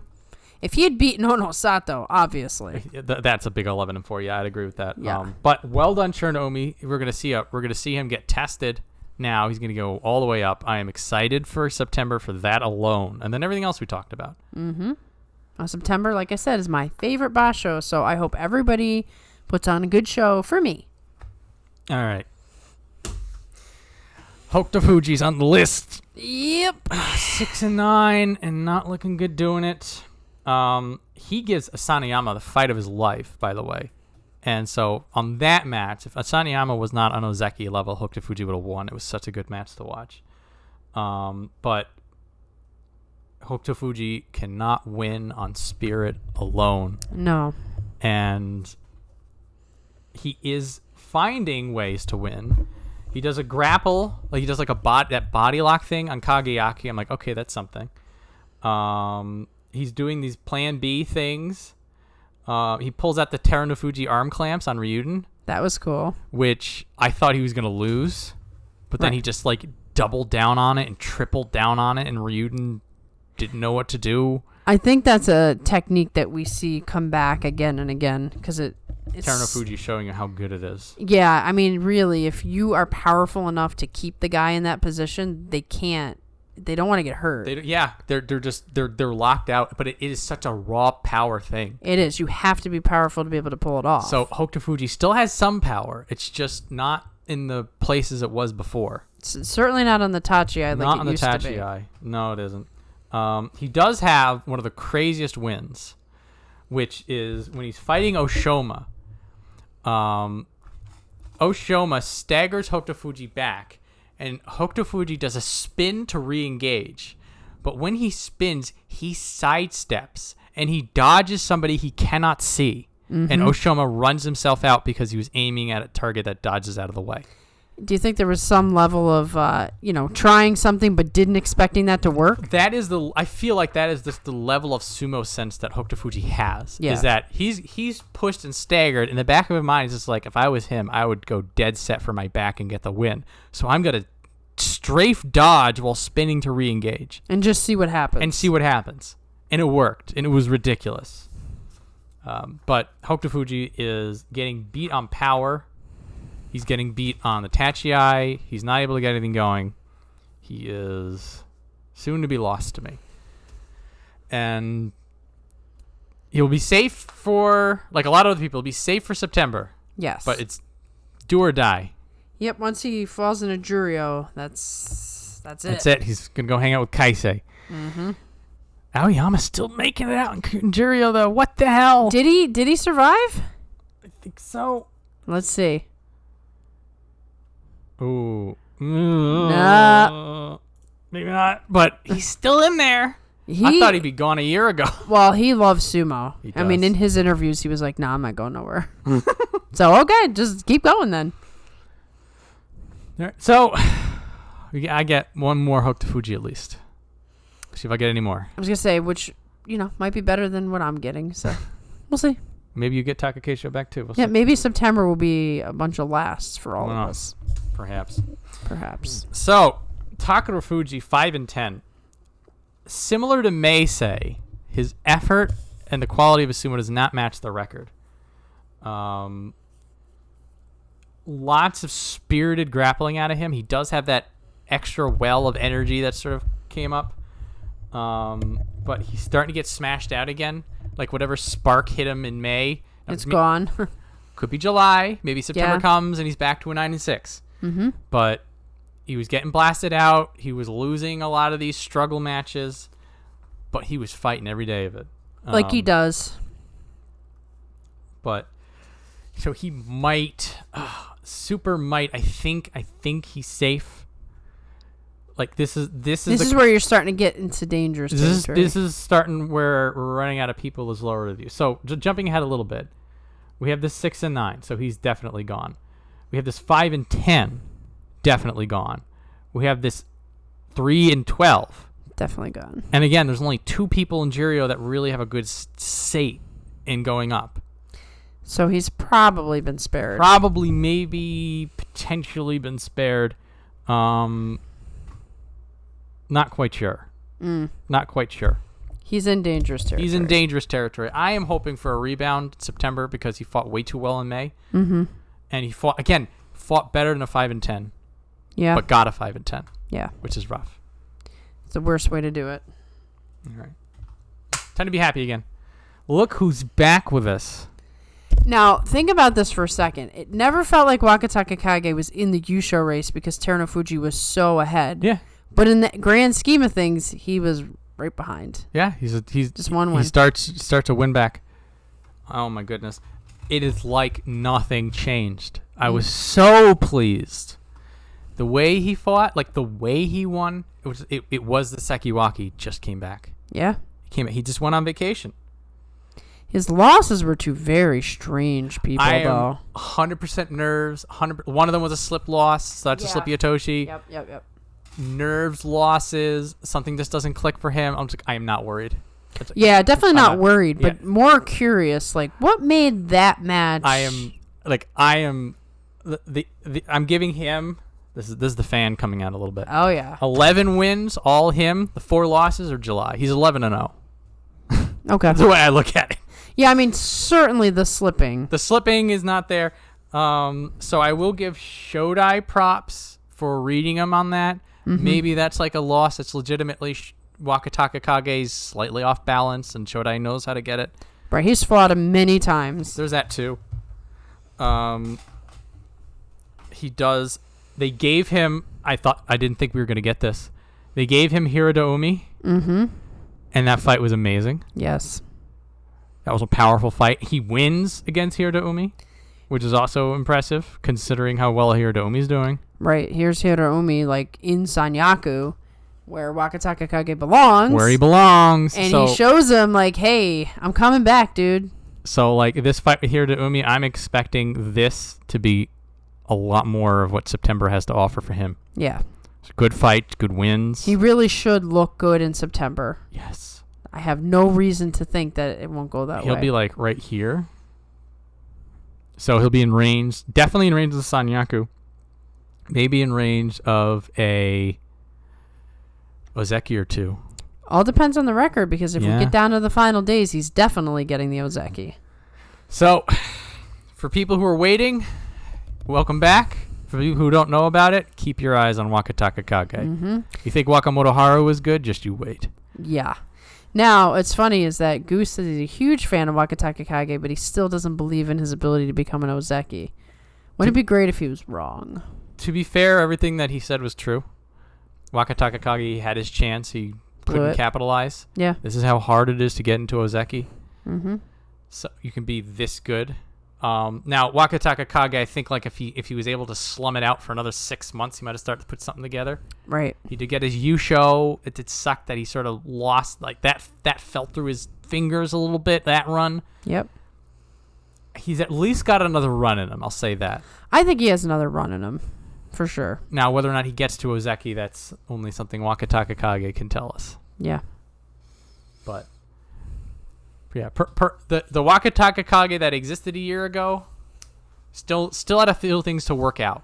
Yeah. No, that's definitely true. So now it's up to him to show us whether or not he's worked them out. I think adversity is always good for you. Definitely good for you. Once you actually succeed. So he's gone through the adversity. He has risen up. He has proven himself in his first tournament. Hopefully he's learned something that takes him over the edge. So, an unexpected pleasure. Endo 10-5. I saw the 1-4 start. Thought he was done. Thought he was done. Like, well, this is what is going to happen. He's going to do well in Juryo. He's going to come up here. He's going to get smashed. He just had a slow start. Yeah. Because, yeah, from this run right here was sublime. And he fought so well. Using all kinds of techniques. And everything. Yep. He does the fight with Shonanoumi here. This is the streaky Shonanoumi who's doing really, really well. Look at this. The 7-run streak broken up by Endo in an epic fight. Really, really good stuff. He out-enduranced the endurance guy, which is also impressive for Endo because he can't do that every day, but he found a way. Right. Endo is digging pretty deep to not let his career be done. Because it'd be easy. I mean, he's definitely dealing with perpetual injuries that aren't going away. And he's getting older and older, so his stamina's not quite there anymore. But he is not ready to give this thing up. He is not giving up. Yep, it's that. It is a grit. It is a persistence. And you put that on top of his deadly techniques. Yeah, I mean, he's a skillful guy. I'm putting him in the veteran bracket, I think, for now. Yeah, I think that's fair. But what the thing is, like, he fights like this, it'll be like Shonanoumi sticking around. Right. For years. Yeah. Fighting this well. Wouldn't it be interesting if Endo could make it to, like, 37? With all he's been through physically. The way he's fighting, he's got at least another 2 years. Yeah. This kind of performance. Yeah. Yeah. Now, it's July. Some people are better in July. We'll see what September brings. We have to always have that caveat in there. The caveat. July's so weird. July is a weird one. July is a weird one. All right. Chiyoshoma. This one sucked a bit for me, but... Because we were so excited about him coming back. So, apparently he has, like, herniated discs in his back or something. So, he had some lower back surgery, and so the first 5 days of him recovering from surgery. That being said, you get a 5-5 in your first 5 days or because you're... After surgery? Surgery recovery! What the hell? Tells you something about Chiyoshoma. What is he made of? Titanium. Yeah, so like that 5-5, that's pretty textbook Chiyoshoma. And if he was able to fight those first 5 days, yeah, you can see him getting an extra 3 wins out of there. It does think that he'll now be in Juryo and have to try this over again. This is like the Chiyoshoma that we remember before he went down to Juryo too, which made it both better and worse. Right, because it's like what could have been. The aggression, the belt work. He even threw a Henka in, which Chiyoshoma was allowed to Henka. He's allowed. It's like kind of weird if he doesn't Henka, because you're like, is he feeling okay? Yeah. So hopefully the back thing's all sorted out, and he'll be like Juryo 1. Yeah, maybe he'll win the Juryo Yusho or something. Maybe. Well, hopefully all he'll need is an 8-7, and he's back with us, and then we get to see how much longer we keep him. Right, and November's a good tournament too, so. Yeah. So, good to see you again, Chiyoshoma. Sorry it was short for time, but I am looking forward to a November return. Yes. The way he was fighting up here. Yeah. I think it's very likely. Very likely. So, it is with bittersweet bittersweet emotions that I bid farewell to the Megashira 15 West Roga. Yes, I lamented that this was not to be. I am happy for him that it wasn't a 6-9, that it was a 9-6. This means that Roga is evolving. This means that Roga is settling in, figuring it out, getting better as a wrestler. This is what we want. The joke was just, I'm gonna mourn the joke, but I can live without a bit. We'll get a new bit. We'll get a new bit. There's always a new bit. He was doing well on attack and defense on the belt, which is the and then there's the mental victory of the Kachikoshi. He has a lot to take out of this. Yeah. When he's fighting Terunofuji and Kinbozan, people who are pretty good at like strong arming people, he stayed on defense and then he went on to attack, and both were with the belt. That's his thing. Yeah, that's his He's style of guy. sumo. He did lose on the belt multiple times though. Like we aforementioned Oshoma. Mm-hmm. That was more. So it's like now there are things that he needs to prop the belt game up with. Which hopefully, this is good for him because he's got a 9-6. Yeah. Those losses can teach you a lot. They can teach you a lot. And I think there's still there is some things about like with balance and endurance and movement that so like it's like his belt work, it's strong, it's his foundation. Mm-hmm. And he's looking good doing it. And now he's got a 9-6 in the top division with it. So you take that and then you build in a little bit more sturdiness. You build in a little bit more endurance. Mm-hmm. You build in a little bit more lateral movement. Yeah. And that he's still relatively new. It's only been a couple tournaments in the top division. So I wish him luck outside of his house at Mega Share 15 West. Yes. Who will take this? Who will take the place? I'm optimistic. I'll say cautiously optimistic. I think there's a lot of room to grow, but like this is what we were hoping to see, and we finally got it. Right. It's all good news for him. All good news from here. Also good news, surprisingly, for Kagayaki. Very, very surprising. So known for power and focused. The wins that were the difference between Kachikoshi and Makakoshi this time were reversals. So he always had issues when people were moving him back. Yeah. He couldn't get the momentum back, and basically if you had him going backwards, it was just a matter of time before he lost. But now he's reversing people, including Wakatakakage, by the way. Which means he's probably been practicing this quite a bit. Yes. Like, he knows this is his weakness and prepared for it. So once you start shoring up your defenses, once you start realizing, here's the hole in my game, here's how I plug it, this is what I do when I'm in this situation, it's like, that's progress. Yeah.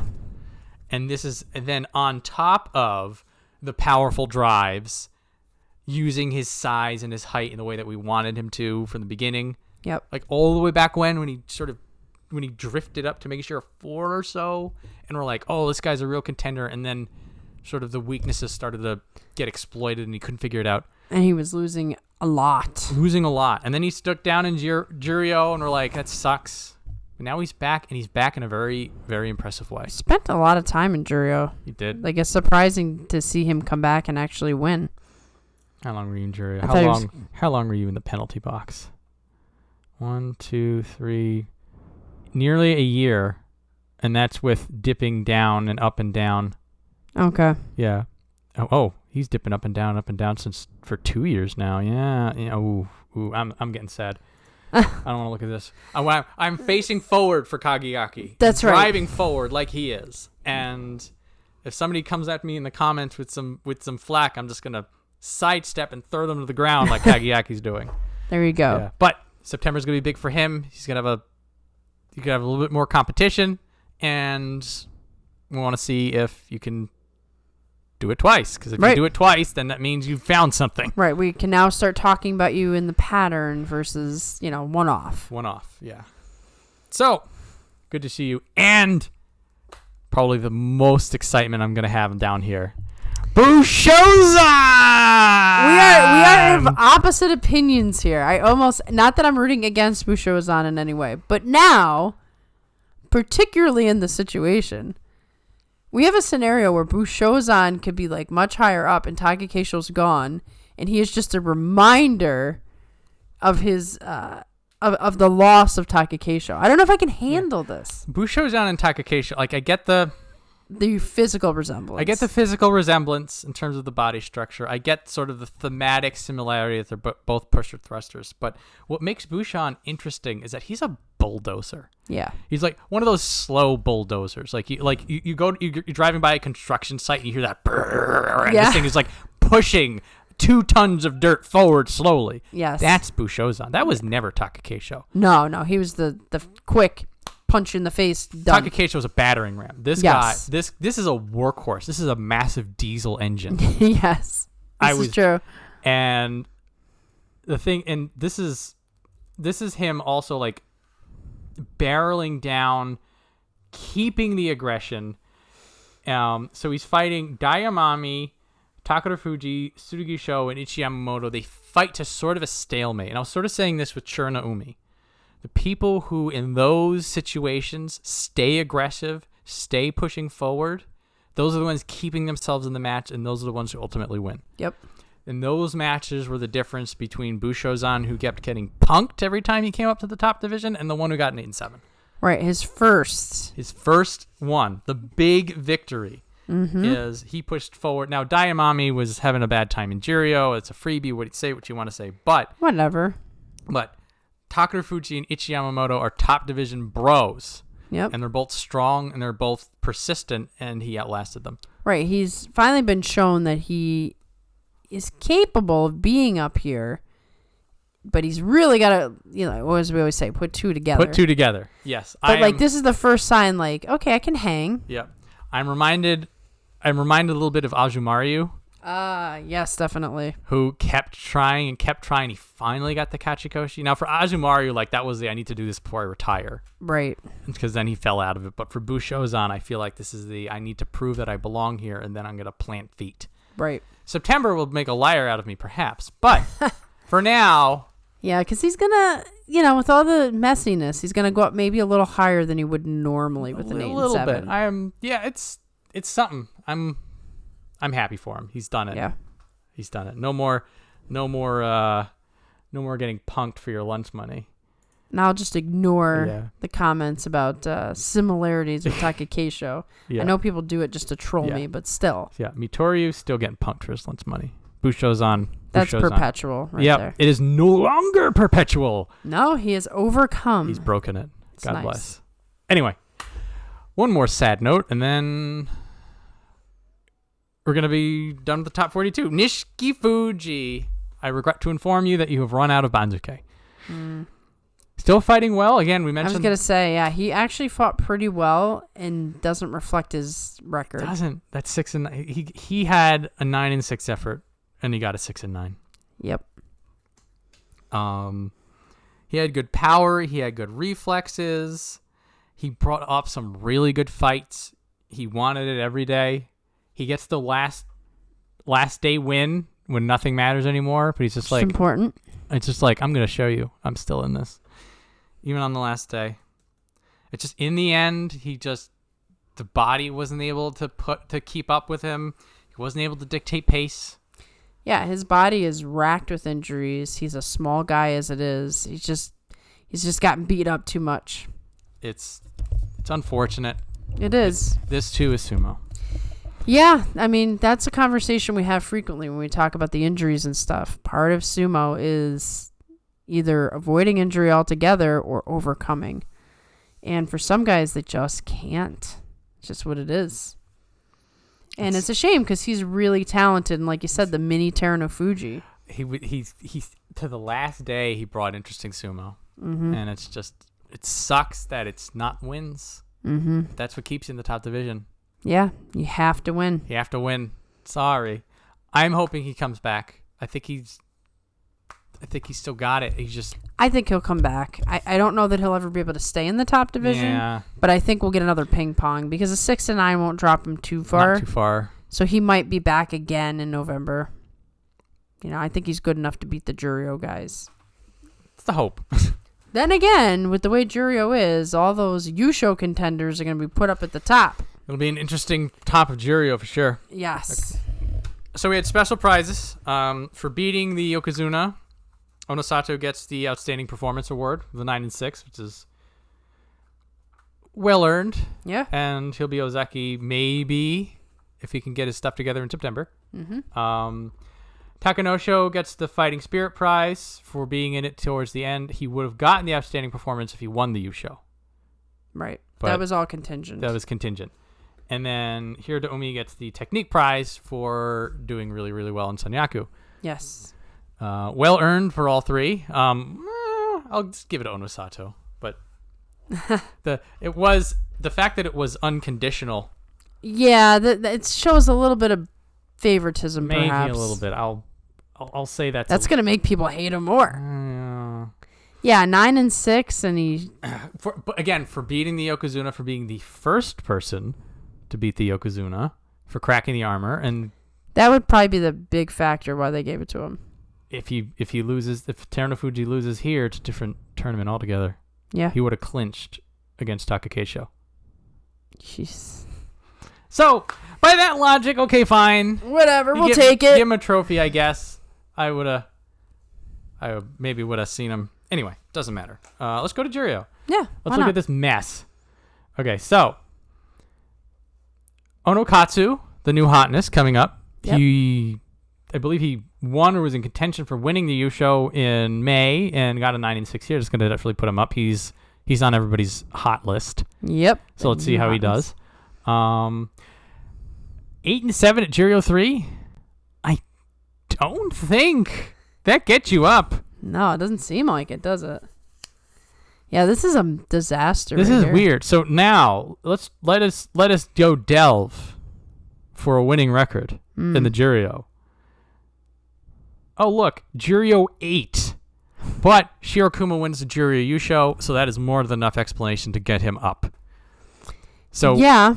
So we see Shirokuma, Yusho in hand, double-digit wins, Juryo 8 a little low, but the combination of a 12 and 3 and a Yusho should get him in the top division, along with Onokatsu. Those are your two guarantees. Mm-hmm. So now we're looking at Shishi with an 11 and 4 at Juryo 10. Not likely. I don't know. I mean, unless they really want to see these guys up. Shishi has that weird popularity factor. People like him. People want him. He's talked about. But he doesn't sort of live up to standards normally. He's been struggling a little bit. So, if this was an 11 and 4 and he's barely been in Juryo, super maybe, Ichi Yamamoto and Oho, they sort of gave him you give it a try. Yeah. Nudge up when not much else was going on. Yeah. I don't know about this. And then again, the Katana walking 8 and 7 at Juryo 3.